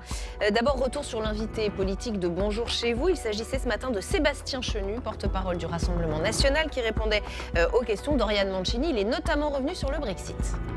Est-ce que, en tant qu'élite du Nord, vous êtes inquiet de ce feuilleton interminable ? Je ne suis pas inquiet. Moi, je n'ai pas de raison de m'inquiéter, j'allais dire, des desiderata des peuples. Les Britanniques... Et pour vous, il n'y aura aucune conséquence, notamment dans votre région ? Mais je pense que si on se prépare au Brexit, et cet accord semble préparer les choses, et finalement... C'est un accord gagnant-gagnant. Les Britanniques ont fait un certain nombre d'efforts, l'Union européenne a fait un certain nombre d'efforts. Donc c'est un accord qui permettrait de continuer à entreprendre des relations. L'accord vous satisfait là, moi je le trouve assez équilibré.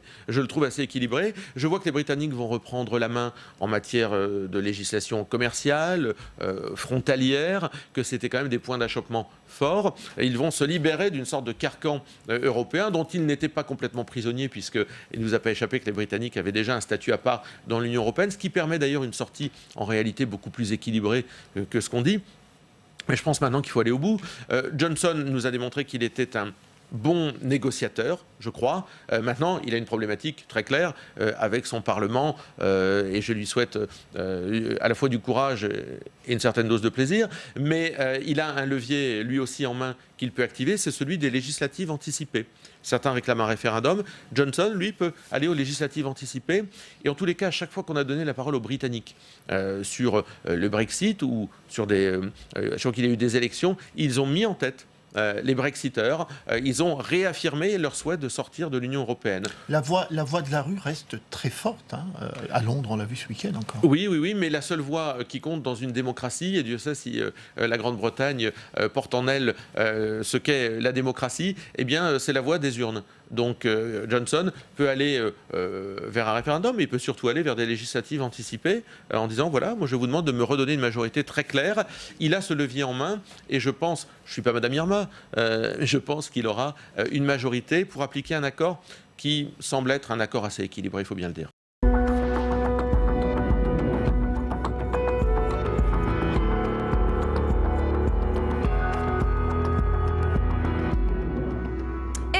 Sur Public Sénat, merci de nous rejoindre. Allons plus loin encore ce soir. Voici le programme. Dans le grand débat, nous reviendrons sur la colère des agriculteurs qui va de nouveau s'exprimer demain. La FNSEA et les jeunes agriculteurs appellent à des rassemblements. Les raisons de cette colère, l'agribashing, les arrêtés anti-pesticides et les projets de traité de libre-échange.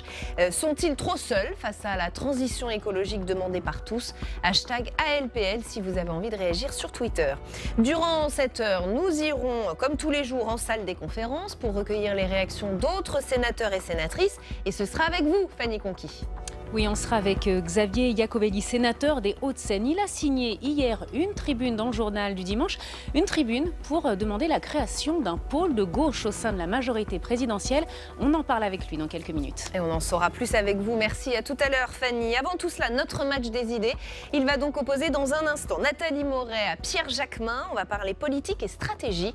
Ce qui se passe à droite est intéressant. Le rassembleur Christian Jacob a pris les rênes du parti LR il y a tout juste quelques jours. Pourtant, c'est Bruno Retailleau qui fait des propositions, qui donne son point de vue dans beaucoup de médias sur deux sujets, principalement le communautarisme et la radicalisation. Le parti a-t-il donc choisi sa ligne? Est-ce bien celle de la droite sénatoriale? On va se poser ces questions avec nos invités. D'abord, les explications de Cécile Sixou. Aux dernières européennes, on les disait moribonds, mais en une semaine, les LR semblent avoir repris du poil de la bête. Ils reviennent en force dans le débat public en proposant des lois ou des commissions d'enquête sur des thématiques qui font leur identité. Il y a la proposition d'un texte sur l'interdiction du port du voile par les accompagnatrices scolaires, une commission d'enquête sur la radicalisation ou dernière en date, la loi que proposera Bruno Retailleau sur l'interdiction des listes communautaristes aux élections. Pour le politologue Benjamin Morel, il s'agit, à quelques mois des municipales, de reprendre la main sur son électorat. Il ne faut pas oublier qu'aux dernières européennes, l'électorat de centre-droit a basculé pour une grande partie d'entre lui chez Emmanuel Macron, sur la liste menée par Nathalie Loiseau, et qu'une autre partie a voté utile contre Emmanuel Macron pour la liste de Jordan Bardella. Eh bien, il s'agit pour la droite, d'une certaine façon, de s'adresser à ses électeurs en les ramenant à ce qui fait une forme d'identité de cette droite-là. Une stratégie pour retrouver ses électeurs qu'avait tenté Laurent Wauquiez, mais qui n'avait pas porté ses fruits. La présidence Laurent Wauquiez, au-delà même des thématiques qu'il abordait, était contestée. Et donc pour une partie de ses adversaires, lui reprocher ces thématiques, c'était également une façon de le contester en interne. Aujourd'hui, on n'est plus tout à fait dans le même schéma. On a un parti sans vrai chef, sans présidentiable affirmé, on va dire, à la tête du parti. Donc à partir de là, il peut y avoir des discours de LR pour lesquels certains présidentiables ne s'engageront pas, mais qu'ils peuvent laisser couler avec l'idée qu'en le contestant, ils ne contestent pas un futur concurrent. La droite semble aussi profiter des divisions que provoquent ces thématiques, et principalement celle du voile au sein de la majorité présidentielle, mais aussi du vide laissé par Emmanuel Macron sur les questions de laïcité et d'islam. Le président avait promis un discours à l'automne dernier qui a été repoussé à cause des Gilets jaunes. Et avec nous donc pour ce match des idées, Nathalie Moret, bonsoir. Bienvenue, journaliste politique au groupe EBRA, et Pierre Jacquemin, bienvenue. Vous êtes rédacteur en chef de la revue Regard, auteur de Ils ont tué la gauche. Merci à tous les deux d'être ici. À la lueur de tout ce qu'on vient de voir, Pierre Jacquemin, vous diriez que la droite sénatoriale a durci sa ligne, est en train de durcir sa ligne ? Oui, plus généralement, d'ailleurs, j'aurais presque envie de dire que, d'une manière générale, l'ensemble de l'échiquier politique est en train de durcir sa ligne. C'est Marine Le Pen qui donne le ton, et évidemment, hélas, d'ailleurs, le gouvernement Le Premier tombe dans le panneau à essayer de répondre aux problématiques de Marine Le Pen par les réponses que Marine Le Pen apporte elle-même.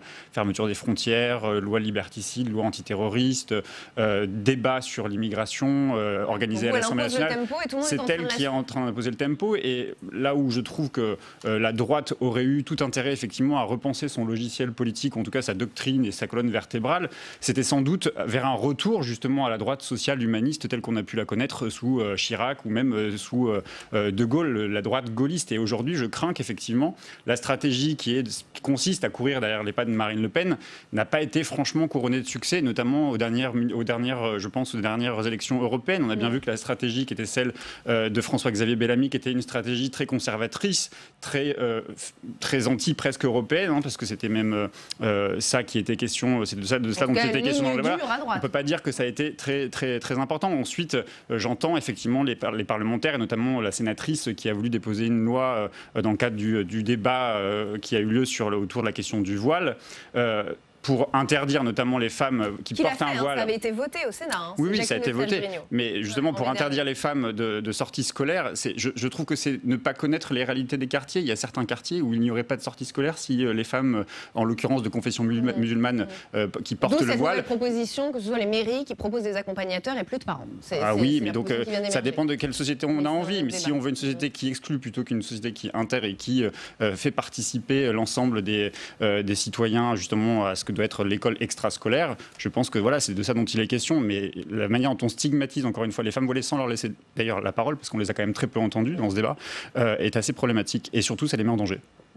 Ouais, il a tout à fait raison dans ce qu'il dit, à savoir que les femmes voilées, et particulièrement les mamans voilées qui accompagnent les sorties scolaires, ce sont les seules que nous n'avons pas entendues depuis 15 jours. Moi, ça me pose un problème, personnellement. Et effectivement, j'irai aussi dans votre sens en disant que c'est une méconnaissance du terrain, puisque les sorties scolaires, depuis 2004, encadrées, donc la loi de 2004 qui interdit le port du voile à l'école, sont encadrées de façon très régulière par des femmes qui portent le voile, et ça ne pose très objectivement aucun problème.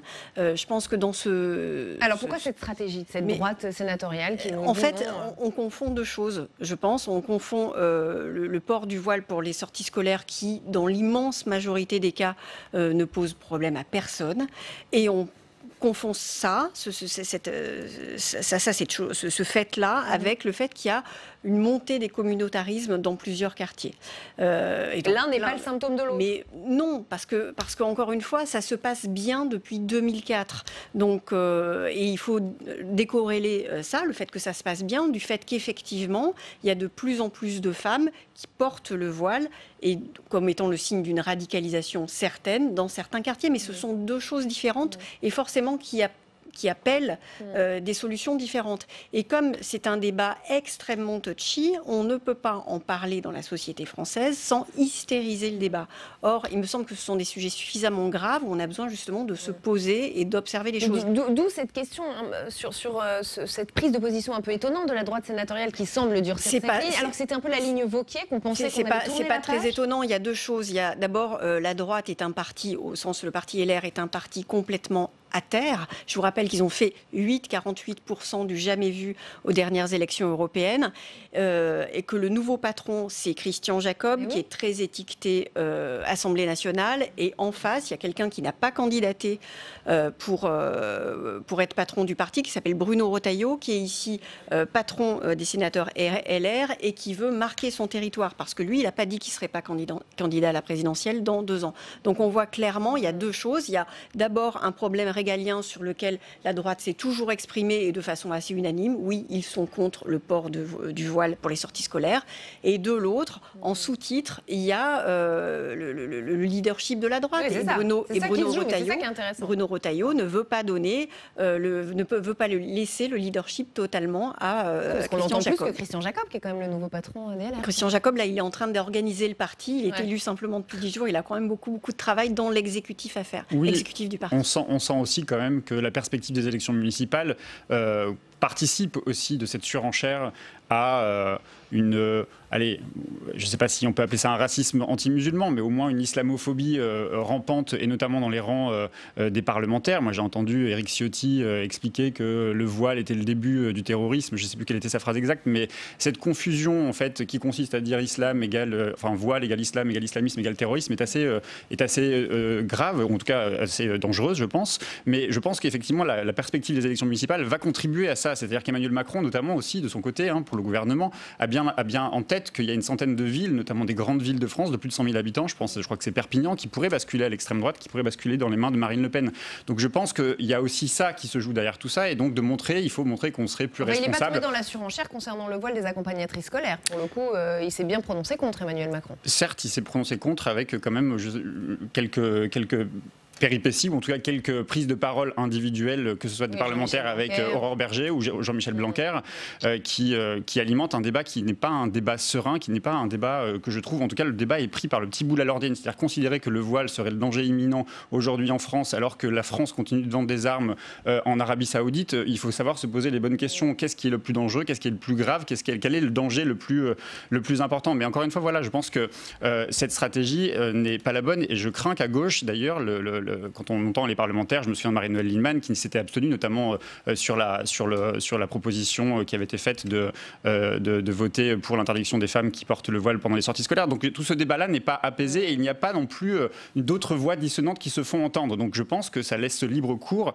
à tout ce débat qui consiste à dire voile égale radicalisation égale terrorisme. Et donc je pense que ça n'est pas sain et ça n'est pas juste pour le débat, et certainement pas juste pour ces femmes qui sont mais libre de porter le voile ou pas. Il ne s'agit pas de dire on est pour ou contre le voile, il s'agit de dire on vit dans un esprit de liberté avec la loi sur la laïcité qui donc donne la permission aux femmes et qui donne le droit et la liberté des femmes de porter le voile. Il est autorisé pour les femmes qui portent un voile d'accompagner les sorties scolaires, et ça, c'est pas souvent répété, mais c'est pourtant la réalité, ça existe, et ça que sont... Deuxième thème de ce match, le bras de fer entre l'exécutif et les cheminots, qui semble aller un peu au-delà de l'accident des Ardennes. L'ampleur et la soudaineté de ce droit de retrait lui ont donné une dimension très particulière, et la réaction de l'exécutif a été tout aussi soudaine et d'une fermeté assez rare. Écoutez. J'ai demandé à la SNCF d'examiner toutes les suites qui pouvaient être données, et notamment les suites judiciaires, car il n'est pas acceptable, je le redis, que le détournement de la loi mette autant de Français dans des situations extrêmement dommageables et parfois extrêmement critiques. Et le sens de ma présence ici avec le secrétaire d'État, c'est de rappeler que nous sommes dans un pays où la loi doit être respectée, où la loi sur la grève dans le service public doit être respectée. Nathalie Moret, on a tous été un peu frappés par la fermeté affichée d'Édouard Philippe, très rapide après ce droit de retrait. Qu'est-ce qu'il faut voir derrière? Est-ce qu'il se joue autre chose, évidemment, que cet accident terrible qui a eu lieu dans les Ardennes et ce droit de retrait? Chacun marque son territoire, là aussi, en vue d'un conflit bien plus large et bien plus profond. Droit de retrait, je pense qu'il faut entendre droit de retraite. C'est quand même pas loin. Et il y a effectivement, derrière ce droit de retrait et derrière l'angoisse d'un certain nombre de cheminots qui ont opposé leur droit de retrait, le fait on est en pleine négociation sur les retraites et qu'il y a un régime spécial à la SNCF, et c'est effectivement tout à fait dans leur esprit. Vous disiez qu'on a été surpris. Il faut se remettre dans le contexte, et c'est samedi, la France était totalement bloquée. Elle l'avait déjà été une partie de la journée de vendredi. Vous n'avez pas été surprise par la fermeté? Poursuite judiciaire? Non, parce que je pense même que les cheminots ont été surpris.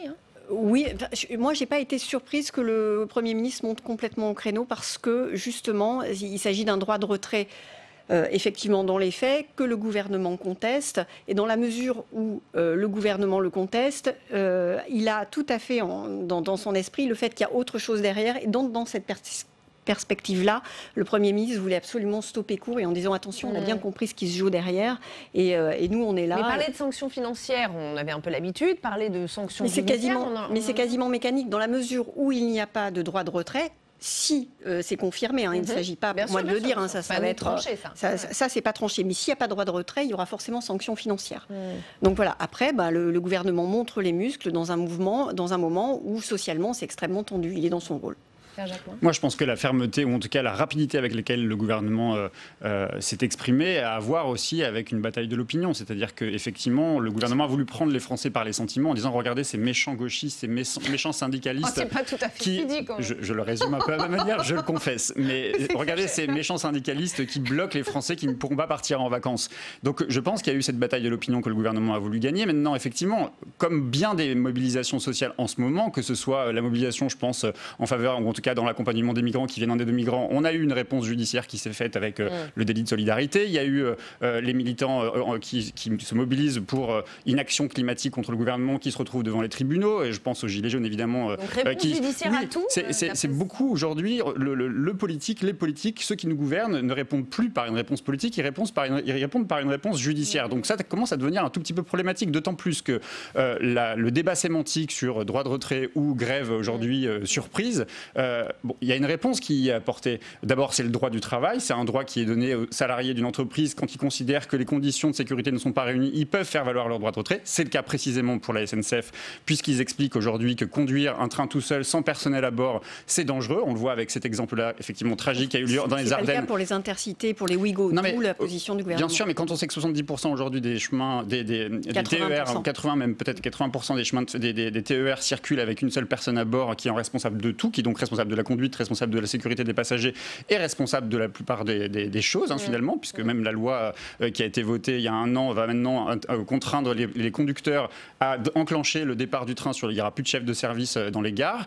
Tout ça participe justement d'une volonté de dire aux Français, d'alerter les Français, attention, vous n'êtes pas, la sécurité n'est pas garantie aujourd'hui dans vos trains. Et je pense que c'est ça qui est difficile à entendre pour un usager qui n'a rien pu faire vendredi et samedi. Je pense que l'usager peut entendre aussi qu'il préfère savoir que les personnels qui ont connaissance des dysfonctionnements tirent la sonnette d'alarme sur les conditions de sécurité des passagers. Ça n'a pas gêné les membres du gouvernement, ça a gêné les usagers. Mais ça a gêné les usagers. Il y a aussi des usagers qui ont dit aussi aux cheminots merci de faire en sorte que...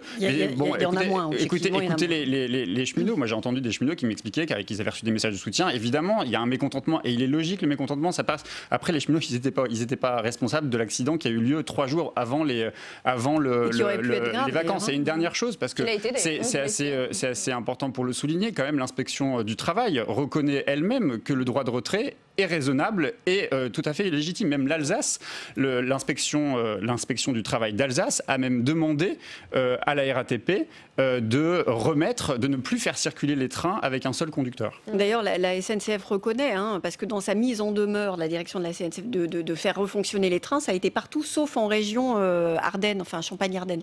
Donc effectivement, on voit bien qu'il y a un problème et je pense qu'elle c'est même pas nié par la SNCF. En revanche, le vrai souci, c'est de savoir si est-ce que c'était possible, et c'est la justice qui le tranchera, d'arrêter l'ensemble des trains, y compris là où il y a des contrôleurs, etc. Où il n'y avait pas de danger imminent. Parce que le gouvernement l'a vraiment joué cette carte. Je vous répète juste les mots, cette fois, de Jean-Baptiste Djebbari, secrétaire d'État au transport. Nous sommes face à une grève surprise, hors de tout cadre légal. Les mots sont quand même très clairs, alors qu'il s'agit a priori d'un droit de retrait. Mais ils prennent un risque assez important, le gouvernement. Lequel ? Parce que là, je vais vous le dire. C'est-à-dire qu'à partir du moment où on aura fait la démonstration, du coup, comme ils veulent aller devant les tribunaux, c'est le tribunal Prud'homo qui vont devoir répondre à est-ce que c'est une grève surprise ou un droit de retrait. On a déjà l'avis des inspecteurs du travail qui disent oui, vous aviez raison, c'est tout à fait légitime d'exiger le droit de retrait. Si les tribunaux donnent raison aux syndicalistes, c'est la SNCF qui va devoir payer justement des amendes. C'est de l'ordre de 10 000 euros par personne mobilisée dans le cadre de ce droit de retrait. Donc il faut faire attention, et j'ai cru comprendre en tout cas que le gouvernement avait privilégié l'idée dans les régions de mener des petites négociations pour pouvoir justement lever ce droit de retrait. Donc on va bien voir que dans les jours à venir, un certain nombre de demandes et d'exigences qui ne sont pas encore des revendications salariales pour les cheminots, ce sont des revendications de sécurisation encore une fois, et qui a des grandes chances d'aboutir, je le crois. La fermeté du gouvernement, elle s'explique aussi par parce qu'il y a cet appel à la grève reconductible à partir du 5 décembre. Et on voit bien que le bras de fer, il est déjà en place. Il y a d'un côté les syndicats qui disaient attention, voilà, vous voyez ce qui peut vous attendre à partir du 5 décembre, et le gouvernement qui dit vous voulez jouer à ça? Voilà, on est dans un jeu de communication qui parle aussi à l'opinion, parce que l'enjeu, c'est, et pour les syndicats et pour le gouvernement, à qui aura le soutien de l'opinion à partir du 5 décembre. C'est ça qui s'est beaucoup joué ce week-end, un week-end qui n'est pas complètement anodin. C'est le week-end des départs en vacances de toutes les zones en même temps. Donc c'est juste pour bloquer la France. Ce qui peut se passer à partir du 5 décembre. Et on l'avait déjà vécu un peu avec la grève de la RATP, un vendredi de la rentrée où on a vendredi 13 Paris C'est vrai, je pense qu'il faut malheureusement pas tout mélanger, parce que quand on écoute les syndicats, d'ailleurs je crois que c'est la CFDT qui l'a expliqué, que le mouvement qui s'est opéré la semaine dernière n'émane pas des syndicats, c'était des décisions qui ont été prises individuellement dans les régions, et c'est devenu un mouvement national. Ensuite ça a été soutenu par les syndicats, donc ça dépasse aussi la mobilisation syndicale. En revanche, évidemment, il est en train de se jouer aussi le rapport de force avec les mobilisations à venir, avec la grande mobilisation qui est attendue du 5 décembre. Évidemment, se joue ce rapport de force-là, et c'est aussi pour ça qu'il y a une grande fermeté, voire presque une grande autorité de ce gouvernement à dire attention. Les limites, quoi. Et voilà, on connaît les limites. Troisième et dernier thème de ce match, c'est cet appel à un pôle de gauche au sein de la majorité. Plus de 70 élus, militants, parlementaires ont signé un manifeste à lire dans le journal du dimanche, que vous avez peut-être lu. Il y a plusieurs mois déjà, on avait appris que Jean-Yves Le Drian avait été missionné pour constituer cette aile gauche de la Macronie. Eh bien, elle semble prendre forme. De quoi s'agit-il exactement? On va demander à l'un des signataires, ici même au Sénat. C'est le sénateur Xavier Iacovelli qui est à votre micro, Fanny Conquis. Xavier Iacovelli, vous êtes sénateur des Hauts-de-Seine. Vous avez signé hier dans le journal du dimanche une tribune pour créer, je cite, un pôle de gauche indépendant de la République en marche au sein de la majorité présidentielle. Concrètement, qu'est-ce que ça signifie? Est-ce pour créer un parti de gauche comme Agir à droite? Alors pour l'instant, la question n'est pas là. On n'en est pas à créer un parti politique. Pour l'instant, c'est une sensibilité au sein de la majorité présidentielle. On s'inscrit dans la majorité présidentielle, dans une coalition, on va dire, avec les différentes sensibilités que compose la majorité d'Emmanuel Macron. Quel est l'objectif? Pour vous, ça tangue un peu trop à droite, le parti présidentiel? Je ne dirais pas que ça tangue à droite. Je pense qu'on a besoin que ça tangue à gauche. En tout cas, et c'est vrai qu'on a l'acte 2 du quinquennat qui est important. On voit aussi une montée des populistes, une montée de l'extrême droite, et donc on a besoin de réaffirmer l'urgence climatique que le Premier ministre avait affirmé lors de son discours de politique générale et qui m'avait du coup poussé aussi à m'abstenir. L'urgence climatique, la montée des populistes, c'est aussi des éléments qui sont importants pour nous et qu'on souhaite défendre au sein de la majorité présidentielle. Et donc concrètement, quelle forme ça peut prendre? Un parti? Non, vous m'avez dit plutôt un mouvement? Pour l'instant, c'est un mouvement, une sensibilité au sein de la majorité présidentielle. Ce n'est pas encore un parti. Alors, on va parler de vous. Où est-ce que vous vous situez, vous, personnellement, puisque vous avez quitté le Parti Socialiste, c'est ça, vous m'avez dit hier. J'ai quitté mes responsabilités au sein du Parti Socialiste au mois de juillet dernier, suite notamment au vote d'abstention lors du discours de politique générale du Premier ministre. Et j'ai quitté officiellement, pour clarifier les choses simplement, auprès d'Olivier Faure, mon adhésion en tant que simple militant, mais j'ai démissionné donc hier auprès d'Olivier Faure. Je pense que c'était important vis-à-vis aussi des militants, vis-à-vis du parti politique qui m'a accueilli pendant 17 ans. Je le quitte avec émotion, ce parti politique. C'était ma famille politique pendant 17 ans. Et donc je pense qu'il était nécessaire de clarifier ma position.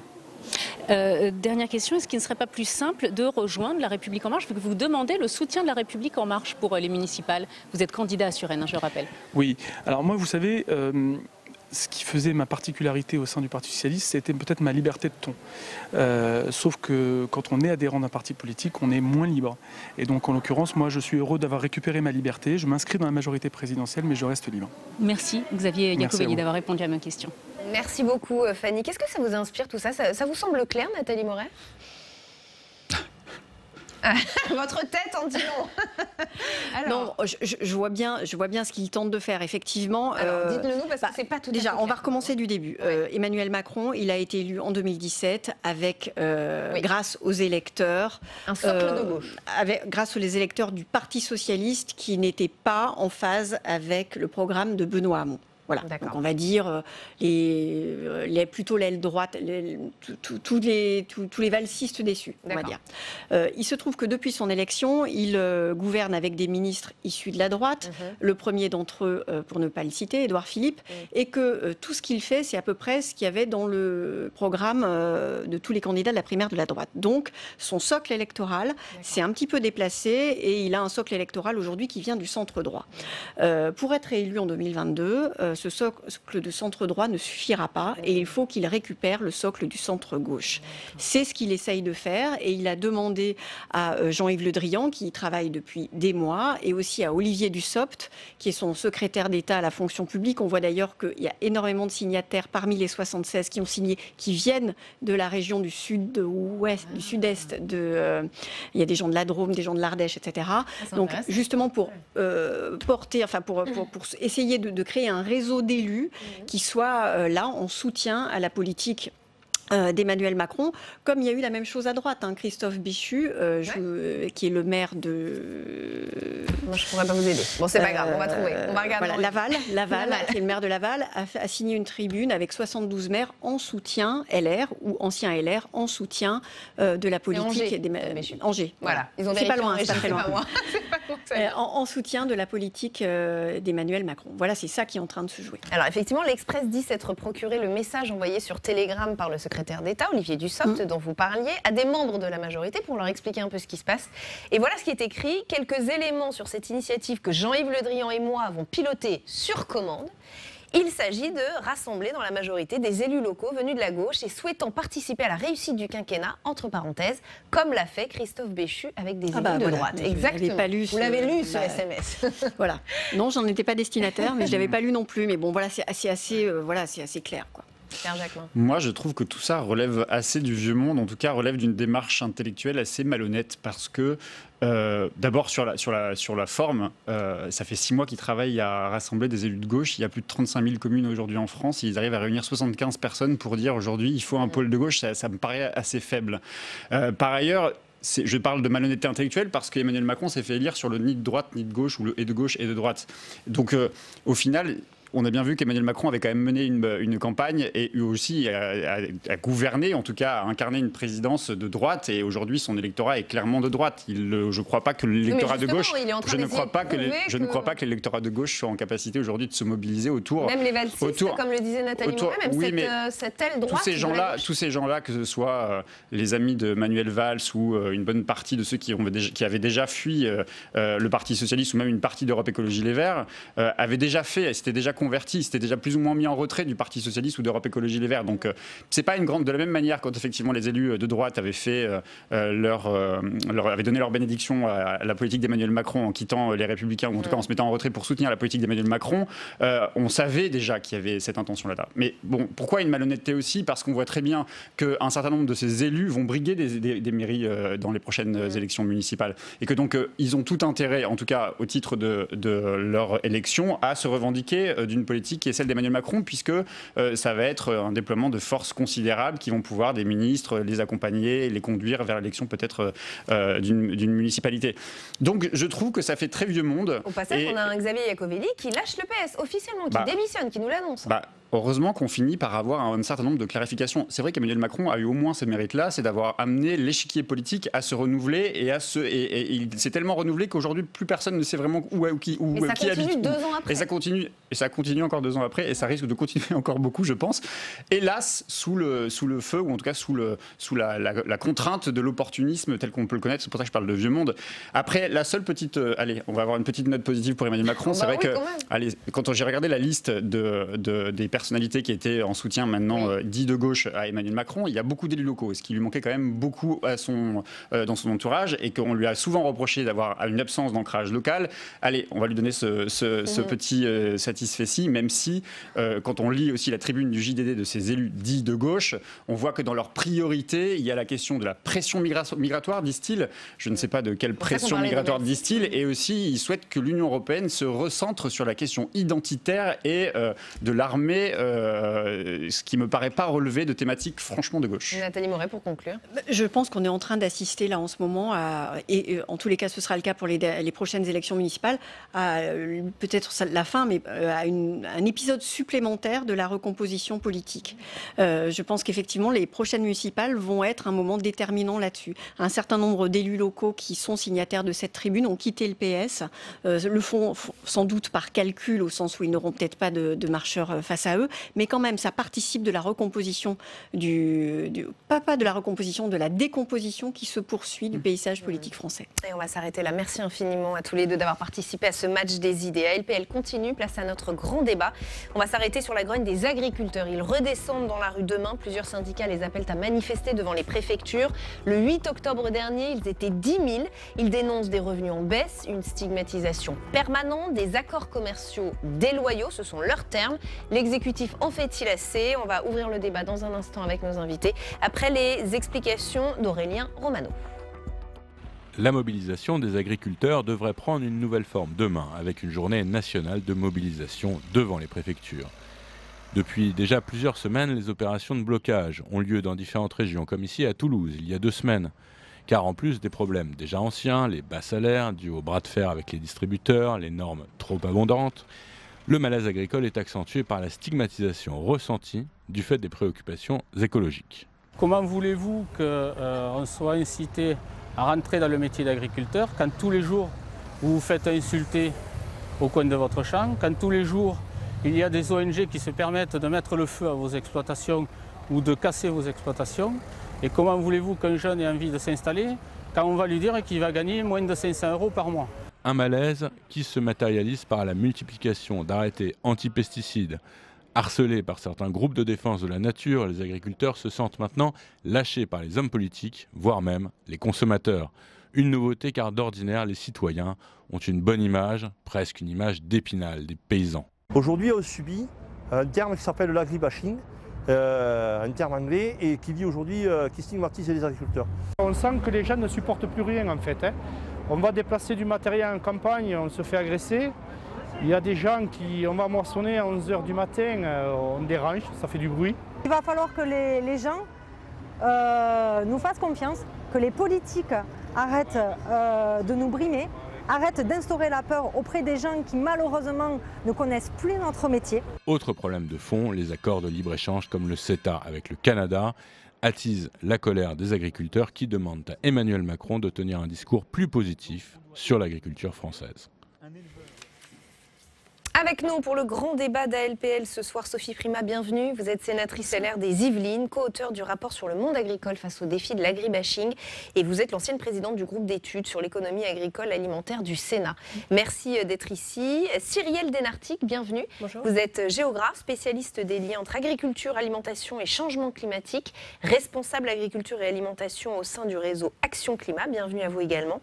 Christophe Naudin, agriculteur céréalier dans l'Essonne. Bienvenue. Vous êtes président de l'APAD, Association de la promotion de l'agriculture durable. Et Eddy Fougier, bienvenue à vous également. Vous êtes politologue, spécialiste des mouvements protestataires. Merci donc à tous les quatre. Christophe Naudin, ils étaient 10 000 les agriculteurs le 8 octobre dernier. 2 mouvements en 15 jours. Est-ce que vous diriez qu'il y a quelque chose d'historique qui est en train de se passer, qu'il y a une colère assez inédite, sans précédent chez les agriculteurs ? Oui, je pense qu'en effet, il y a une colère, il y a surtout un malaise sans précédent, parce qu'aujourd'hui, on arrive dans un monde où on est incompris, je pense, aujourd'hui. On continue de faire notre travail très bien, je pense qu'on produit un aliment sain. Et aujourd'hui, il y a une déconnexion, je pense, totale entre le consommateur et l'agriculteur qui produit sa nourriture. Sans doute parce que peut-être qu'on a mal communiqué, peut-être qu'il faut justement inverser cette tendance-là pour mieux communiquer, et donc pourquoi pas les inviter aussi sur nos fermes pour leur faire découvrir comment on produit aujourd'hui nos matières premières. Voilà, c'est un discours qu'on entend beaucoup, Cyrielle Denartic. Je voudrais vous lire le témoignage de Vincent Guyot, céréalier dans le nord de l'Aisne cette fois. Et lui, il nous dit « C'est la première fois que je manifeste en 18 ans de carrière. Je ne suis pas syndiqué à la FNSEA. Depuis longtemps, je suis engagé dans des démarches de communication positive, telles que Agri Demain, Passion Céréales. Mais là, je n'en peux plus. J'en ai marre d'entendre chaque jour des accusations infondées à mon encontre et à celle des agriculteurs. » Qu'est-ce que vous en pensez ? Alors, Je me sens finalement assez peu concernée par cette question d'agribashing, étant donné que le réseau Action Climat, on représente 22 associations environnementales nationales de solidarité. Et on a des demandes pour transformer en profondeur le système agricole et alimentaire en faisant des demandes très précises en termes de politique publique dans l'intérêt de tous. En fait, à la fois parce qu'il y a une urgence climatique, c'est plus une question de futur, c'est vraiment une question de présent. On a besoin de réduire ces émissions de gaz à effet de serre. Mais vous voulez dire que vous ne faites pas d'agribashing, que vous ne remettez pas en question les agriculteurs, que vous ne les atteignez pas personnellement? J'ai pas dit ça, mais ce que je voulais préciser d'abord, c'est que les demandes qu'on porte, elles se font à la fois pour des raisons d'urgence climatique, mais aussi parce que les agriculteurs sont les premiers impactés par les aléas climatiques. On l'a encore vu cet été, c'est vraiment terrible ce qui se passe du point de vue de la sécheresse, mais c'est aussi parce que le modèle agricole et alimentaire aujourd'hui commence à être à bout de souffle du point de vue des revenus agricoles, de la déperdition d'emplois. Mais quand on vous dit un discours anti-agriculteur, vous ne vous sentez pas visé, vous n'avez pas le sentiment? Non, alors déjà parce que on travaille à la formulation des recommandations de politique publique avec des agriculteurs, avec beaucoup d'associations d'agriculteurs avec lesquelles on dessine ce modèle agricole et alimentaire vers lequel il est souhaitable d'aller. Et que l'on formule les recommandations de politique publique. Je pense que le débat, il doit porter sur quelle politique publique on veut porter pour accompagner les métamorphoses qui sont déjà Sauf qu'on a des agriculteurs qui nous disent, nous, on se sent un peu agressé verbalement tout le temps. Sophie Primas, est-ce que finalement, c'est pas fondé, ce sentiment des agriculteurs, cet agribashing dont on parle, cette façon de parler d'eux, de leurs pratiques, de les critiquer en permanence? Je crois qu'on est aujourd'hui à un moment assez grave, en réalité, pour l'agriculture. On a des volontés qui sont des volontés sociétales qu'on comprend, la lutte contre le réchauffement climatique, la qualité de notre alimentation.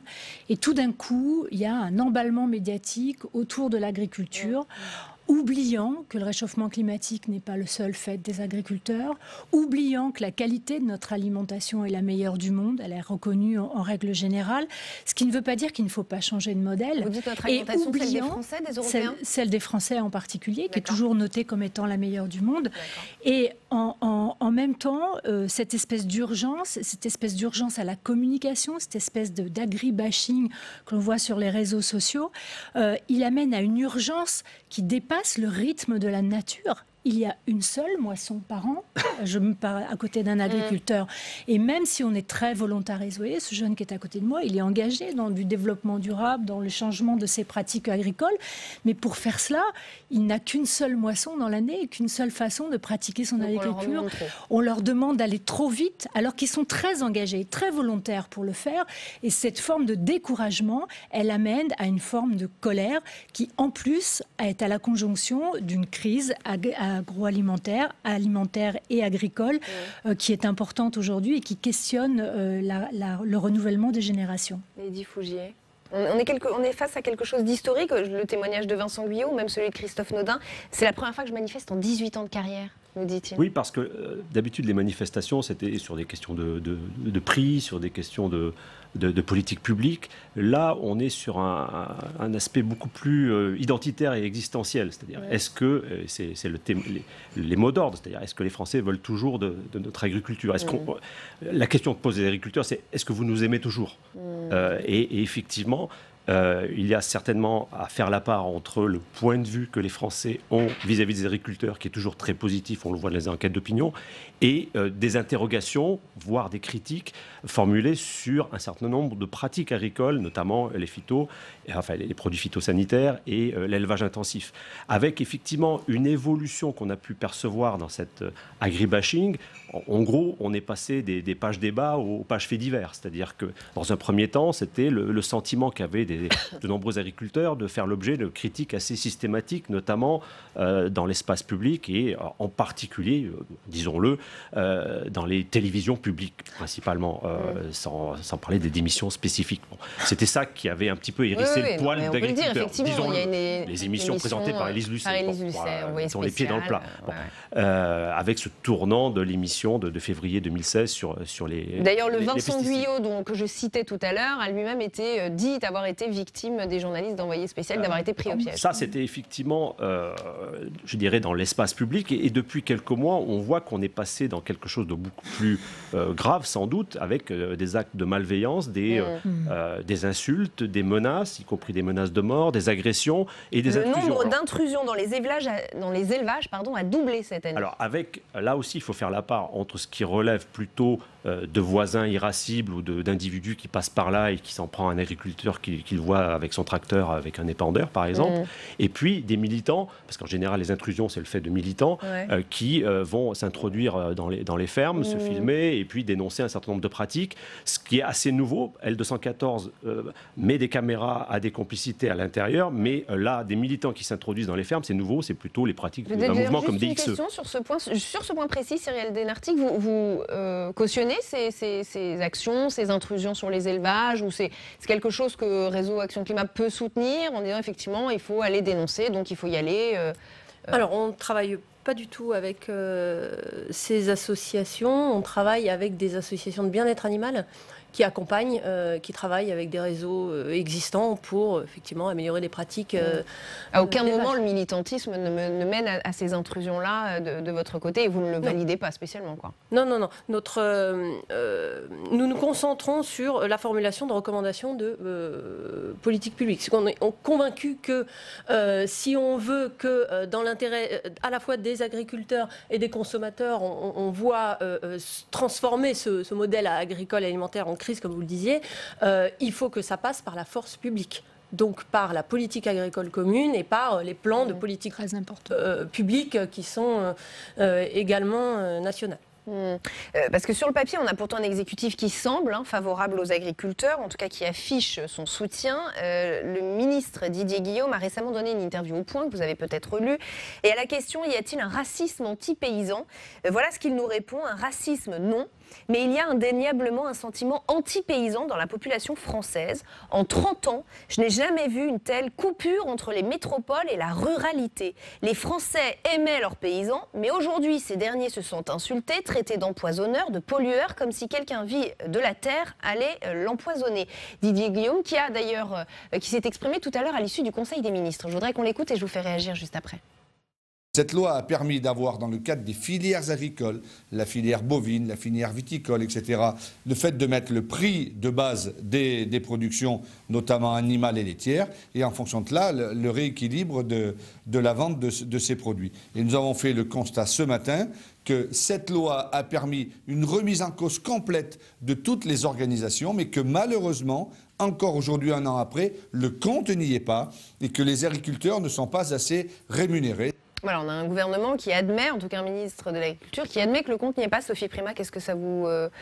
quand je vous dis ce gouvernement affiche un certain soutien aux agriculteurs, vous me dites oui ou non ou Oui, il affiche en particulier Didier Guillaume, qu'on connaît bien ici au Sénat, il affiche son soutien, mais ça ne va pas assez loin. C'est-à-dire que les États généraux de l'alimentation, qui étaient plutôt une bonne chose, c'est-à-dire de la concertation, de mettre tout le monde autour de la table, de discuter, ont abouti sur cette loi Egalim. Vous savez qu'on n'a pas voté au Sénat parce qu'on pensait que le compte n'y était pas. C'est-à-dire que la substantifique moelle de la loi Egalim au départ, c'était d'améliorer le revenu des agriculteurs. Et en fait, on est tombé sur une loi de pratique commerciale pour la première partie de la loi et d'ajout d'une multitude de nouvelles charges sur l'agriculture. Vous avez sur la deuxième partie. Ce que dit Didier Guillaume aujourd'hui. Mais bien sûr. Alors, on est passé pour des vieux ronchons, pour des gens qui ne voulaient pas avancer, etc. Mais en réalité, les mécanismes qui sont dans cette loi, nous, on les questionnait véritablement et profondément, considérant que ça ne fonctionnerait pas, le ruissellement du SRP plus 10 dans la grande distribution. Et surtout, ça ne concerne que 20%. Ça ne concerne pas, par exemple, les céréaliers, très peu les céréaliers. Ça ne concerne pas la grande majorité des volumes qui sont faits dans l'industrie laitière. Donc, ce n'était qu'une seule partie. Et donc, ça a créé un énorme espoir. Ça a créé aussi un discours pour les consommateurs. Et puis aujourd'hui, ça crée une déception. Voilà. Et je crois que c'est ça qui explique peut-être la situation actuelle. Qui explique qui explique pas l'agribashing, mais qui explique en tout cas la situation renforcée de détresse des agriculteurs. En tout cas, me semble-t-il. Christophe Naudin. Oui, enfin, effectivement, c'est une déception. Même si pour moi, étant producteur de grandes cultures, je n'étais pas directement concerné par cette cette loi-là.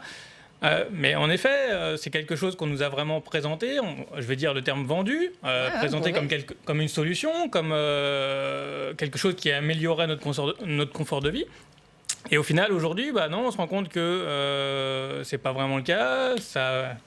Même j'ai l'impression que le gouvernement se pose des questions sur réellement, au final, vers qui est bénéficiaire du coup de cette loi-là. Et moi personnellement, j'ai pas l'impression que ce soit encore une fois les agriculteurs, malheureusement. Donc, on peut se poser la question encore une fois qui touche du coup les bénéfices de cette loi. Ouais. Mais sans doute pas les agriculteurs. Donc, il faudrait peut-être faire quelque chose d'autre, encore différent, mais qui soit peut-être travailler directement avec les agriculteurs aussi. Je ne sais pas. Et quand vous entendez les membres de ce gouvernement, et notamment Didier Guillaume, vous vous dites on a un gouvernement qui est quand même de notre côté ou pas? Les mots que j'ai employés sont ceux de Didier Guillaume dans le point. J'ai jamais vu une telle coupure entre les métropoles et la ruralité. Les Français aimaient leurs paysans, mais aujourd'hui ils se sentent insultés. Là, vous sentez que vous avez un exécutif de votre côté? Sur ces mots-là, oui, mais d'autres fois, non. Je veux dire, je pense qu'il n'y a pas assez, en tout cas, ils sont pas assez derrière nous. Ils nous soutiennent pas assez. On nous demande justement de changer nos pratiques, etc., d'évoluer, d'aller dans un sens peut-être plus respectueux de l'environnement, ça c'est sûr.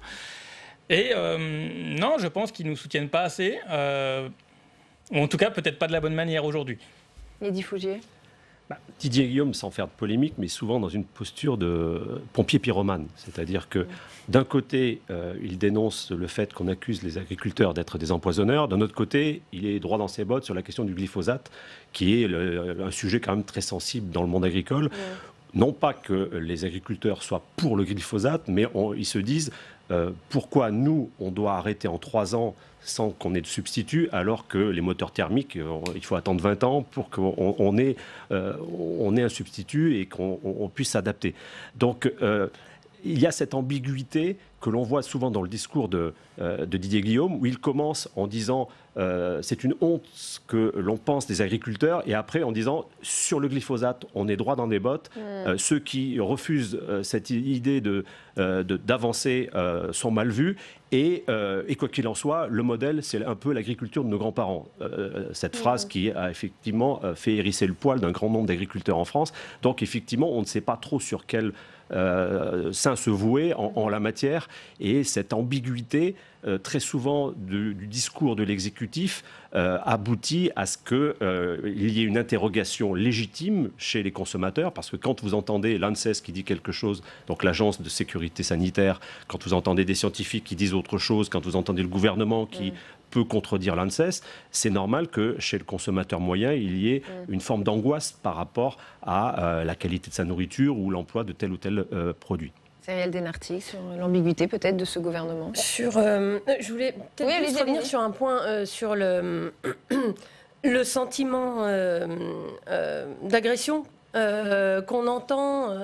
Je pense qu'il faut quand même faire la différence, distinguer un emballement climatique qu'il y a sur des faits divers qui sont extrêmement violents.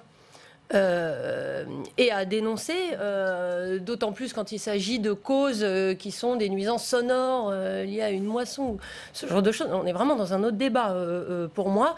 Je pense que c'est pas du tout généralisé et que les Français aiment encore leur campagne et leur... quand il dit que les Français aiment moins leurs paysans aujourd'hui. Alors moins, je sais pas, je ne veux pas discuter du combien moins ou combien plus, mais en tout cas, ce que je peux ressentir de la part des associations avec lesquelles on travaille, c'est qu'il y a, oui, des attentes vis-à-vis des agriculteurs qui produisent ce que l'on mange, mais il y a du coup aussi beaucoup d'amour, beaucoup d'espoir vis-à-vis de ces agriculteurs. Ce qui semble émerger, c'est le trop d'attente. C'est ça que disent un peu les agriculteurs. C'est qu'on a le sentiment que les gens attendent trop et trop vite. Trop vite. Oui, alors, mais c'est là où je dis qu'il faut faire la distinction entre des faits divers extrêmement violents et des attentes qui sont justifiées de notre point de vue et qu'il faut dessiner, rédiger de façon carrée, avec les agriculteurs et on avance ensemble en demandant les politiques publiques qu'il faut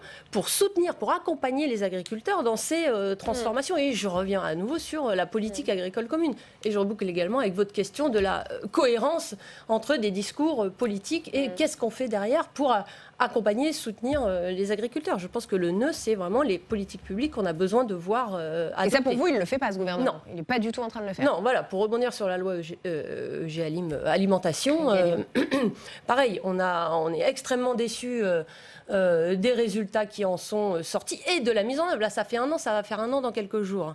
On est extrêmement déçus de sa mise en œuvre et on attend encore les résultats. Tout le monde a l'air déçu, Sophie Primas. Oui, le malaise, il vient aussi qu'en fait, on demande à notre agriculture, et donc à nos agriculteurs, des injonctions contradictoires. La population leur demande des injonctions contradictoires. Moi, j'ai dans mon département des gens qui font de la volaille, pour faire des œufs. On leur a dit, il ne faut pas faire d'œufs avec des poules en batterie. Très bien, ils venaient d'agrandir les poules en batterie et d'investir largement. Donc ils disent très bien, on va faire des poulaillers en plein air. Sauf que quand vous faites un poulailler en plein air, les mêmes qui vous demandent des œufs avec des poules en plein air, ils veulent pas du poulailler en plein air parce qu'à côté de chez soi, ça sent mauvais peut-être, les poules vont sentir mauvais, etc. Donc ils sont dans ces injonctions contradictoires. Et avec un consommateur trop exigeant. Avec un consommateur qui est différent entre le consommateur et l'habitant de la zone rurale. Vous voyez, c'est la même personne et pourtant des injonctions contradictoires.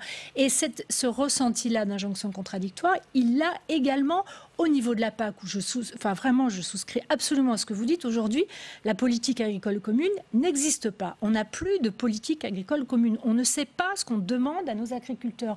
Qu'on soit clair, qu'on leur donne des moyens différenciés en fonction de l'objectif. Aujourd'hui, on a des objectifs de temps en temps français, mais certainement pas européens. Et donc, ils se trouvent en situation de concurrence déloyale intracommunautaire. Et on reviendra peut-être à cette question européenne, mais je rebondis quand même sur ce que vous avez dit. C'est intéressant parce que c'est un peu ce que dit Didier Guillaume. C'est un autre passage fort de cette interview dans Le Point et ça, je suis sûre que ça va tous vous faire réagir. Je suis prête, alors. Il nous dit « Le bobo parisien a une vision de la ruralité idyllique.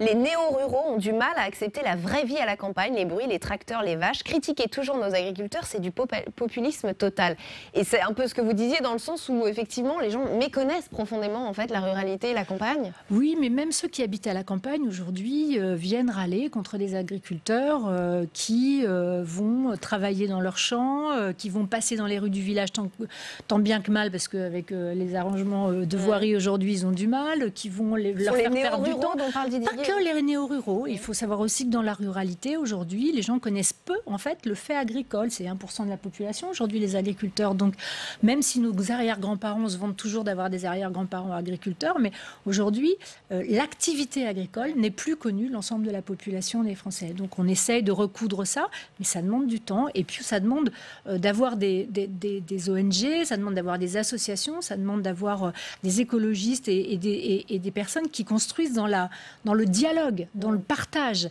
et pas dans la confrontation. Et aujourd'hui, on est trop dans la confrontation, y compris médiatique, y compris twitterienne, y compris facebookienne. Ça vous fait réagir cette phrase de Didier Guillaume? Ça fait réagir quelqu'un? C'est bobos parisiens qui ont une vision de la ruralité idyllique?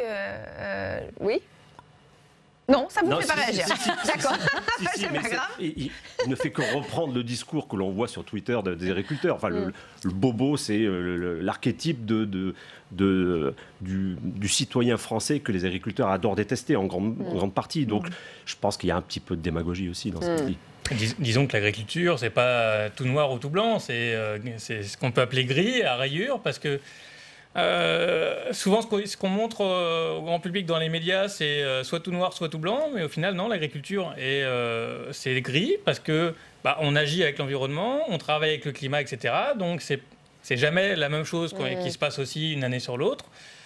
Et à des moments de l'année non plus. C'est une réalité complexe à comprendre et pas mathématique. Tout à fait, exactement. C'est ce que les gens ont peut-être du mal à comprendre, Cyrielle Denartic. Oui, je dirais effectivement, et le consommateur aussi, il est gris ou à rayures. J'aime bien à rayures. Voilà, oui, le bobo parisien à Bordeaux. Enfin, effectivement, je suis d'accord avec vous, c'est peut-être un peu démagogique. Il y a des consommateurs qui veulent manger sain, c'est bien, tant mieux. Enfin, moi, je ne peux que les soutenir. Après, effectivement, dans la formulation des politiques publiques, il faut affiner et réfléchir aux outils d'accompagnement. Alors, on va parler justement d'Europe. Il n'y a pas d'autre gouvernement qui ait fait autant pour l'agriculture que celui-ci. La phrase est signée Didier Guillaume, ministre français de l'Agriculture. Pourtant, les agriculteurs en veulent à cet exécutif et ils en veulent aussi à l'Union européenne. Je voudrais qu'on écoute le témoignage intéressant et poignant de cet agriculteur. Il était chez nos confrères de France 3. Écoutons-le. Et on est écrasé. C'est pour ça que quand je vois le Mercosur, le CETA, c'est des gros coups de poignard. La France, on est capable de fournir...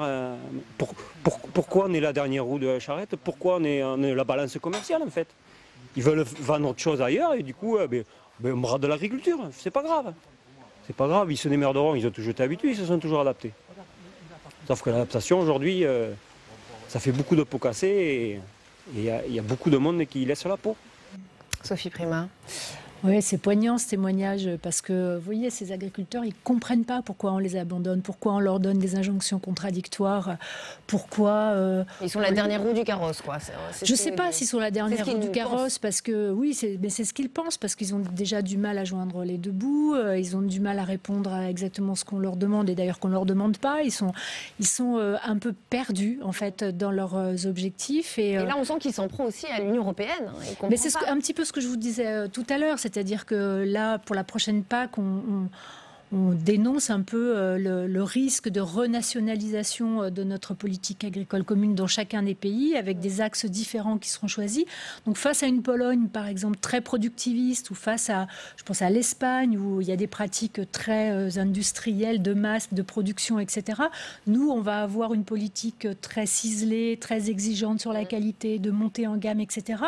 Et donc, on est en perte totale de compétitivité pour notre agriculture sur une grande majorité de la consommation des Français. Et ça, les agriculteurs ne peuvent pas le comprendre. Christophe Naudin, c'est un problème pour vous, l'Europe ? La question est un peu basique. Ça dépend des jours, elle est claire.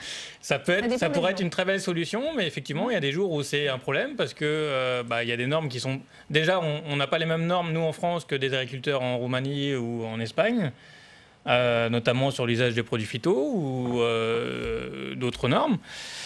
Donc oui, il y a une superposition aujourd'hui, qui peut être française, mais aussi des fois c'est l'Europe qui peut bloquer, des fois c'est l'inverse, c'est la France qui bloque plus que l'Europe. Je pense qu'aujourd'hui, il y a quelque chose qui a peut-être pas été bien fait dans le fonctionnement de l'Europe, qu'il faut améliorer, et je pense qu'on a tout à construire ou reconstruire pour que justement, l'Europe soit une solution pour l'agriculture française, mais pour l'ensemble des agriculteurs européens aussi. Surtout. Et ça met la position ça met la France dans une position schizophrénique, Eddy Fougier, c'est-à-dire à la fois devoir aider les agriculteurs, les pousser vers la transition écologique, et en même temps l'Europe qui va signer le CETA, le Mercosur.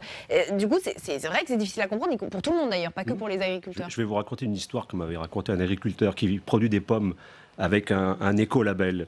Le gouvernement lui dit d'être dans cette logique de transition écologique. Il le fait et il me dit que le prix de ces pommes est 3 fois supérieur au prix des pommes polonaises. Donc bon, c'est la logique du marché. Les pommes polonaises utilisent des produits qui sont interdits en France, sauf que le gouvernement français, pour des raisons budgétaires, dans ses cantines, achète les pommes polonaises. Donc effectivement, d'un point de vue schizophrénique, vous l'avez bien dit, c'est inaudible pour un agriculteur qui essaie de s'adapter à ce que le gouvernement et ce que les consommateurs attendent, qui joue le jeu, et en même temps, l'Europe est dans une autre logique, et le gouvernement suit cette logique du toujours moins et du moins cher. Donc c'est ça qui est compliqué aux yeux des agriculteurs. Cyrielle Denarty, quelles sont les solutions alors ?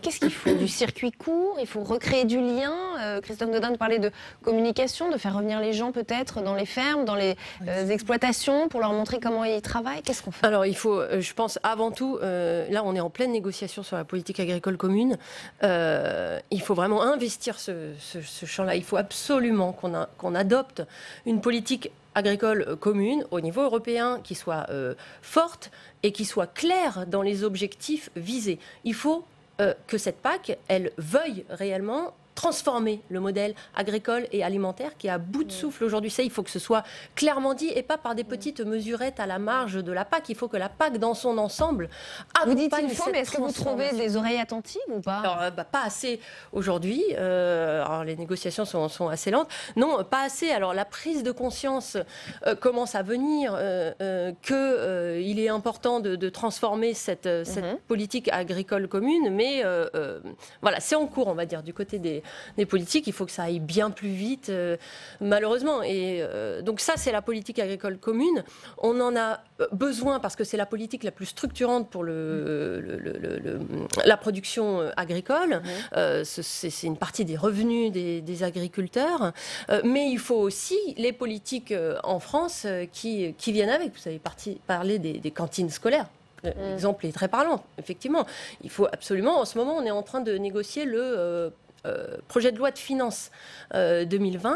Une de nos demandes, par exemple, c'est que soit adoptée une prime à la conversion pour les cantines qui vont plus loin que ce que dit la loi et qui se fournissent le plus localement possible, durable. Donc pour vous, la France peut agir indépendamment de l'Union européenne. Tout n'est pas lié à l'Europe. On a quand même une marge de manœuvre. Lié à l'Europe. Pour ce qui est de l'agriculture et de l'alimentation, un gros paquet. Mais on a une marge de manœuvre, nous, et on a une marge de manœuvre sur les cantines scolaires, sur le programme national nutrition santé qui accompagne la transformation de l'assiette aussi, donc de la demande. On a besoin de jouer sur tous ces niveaux-là. Sophie Primas. Oui, je partage cela. Je dis simplement que dans la loi Egalim, où on a mis des contraintes pour les cantines scolaires en particulier, qui ne sont pas payées par le gouvernement, mais par les collectivités territoriales, au passage. D'où la conversion en projet de loi de finances. Oui. Ce qui est très, très compliqué. Moi, je me suis opposée, par exemple, aux 20% obligatoires de bio. Pourquoi? Pas parce que je suis contre le bio. Je suis ravie que tout le monde puisse manger du bio. Sauf que le bio, comme on n'est aujourd'hui pas en capacité de production du bio, tous les restaurateurs et toutes les sociétés de restauration collective vous disent aujourd'hui, on ne sait pas aller chercher les. Donc on va aller le chercher à l'étranger. Donc on va aller le chercher ailleurs. C'est l'inverse de ce qu'on veut. Donc je pense qu'il faut être ambitieux, mais il faut aussi mettre des moyens. Il faut accompagner les agriculteurs dans la conversion en bio et pendant les 3 ans où ils sont dans cette conversion en bio, parce que vous avez raison, pendant cette période-là, ils perdent des rendements, ils perdent de l'argent parce qu'ils ne sont pas en conversion bio. Donc il faut maintenir les politiques publiques et puis après mettre des objectifs ambitieux. Je pense qu'il faut travailler tout en même temps. Mais il faut travailler tout en même temps. Il faut vraiment pousser. Juste pour vous dire, moi je suis d'accord sur le fait qu'on est assez faiblard, pardon du terme, dans les négociations européennes sur la PAC. La France n'est pas suffisamment représentée, elle n'est pas aux instances qui comptent, elle a perdu ses députés européens très influents, je pense à Michel Dantin, Angélique Delahaye, qui étaient des gens qui poussaient vraiment, et elle se trouve aujourd'hui face, pardon, je veux dire, à des pays très puissants au niveau agricole, et je pense notamment à la Pologne, qui ont des politiques et des notions politiques et des objectifs politiques agricoles qui sont très différents des nôtres. Et on va s'arrêter là. Merci infiniment, mouvement donc des agriculteurs demain dans toute la France. Merci d'avoir participé à ce grand débat. Demain, à 7h30, vous retrouvez Oriane Mancini dans Bonjour chez vous. L'invité politique sera Annie Genevard, secrétaire générale DLR, vice-présidente de l'Assemblée nationale. Et puis ne manquez pas, audition publique ce soir sur Public Sénat. L'invité, la ministre de la Santé, Agnès Buzyn. Bonne soirée.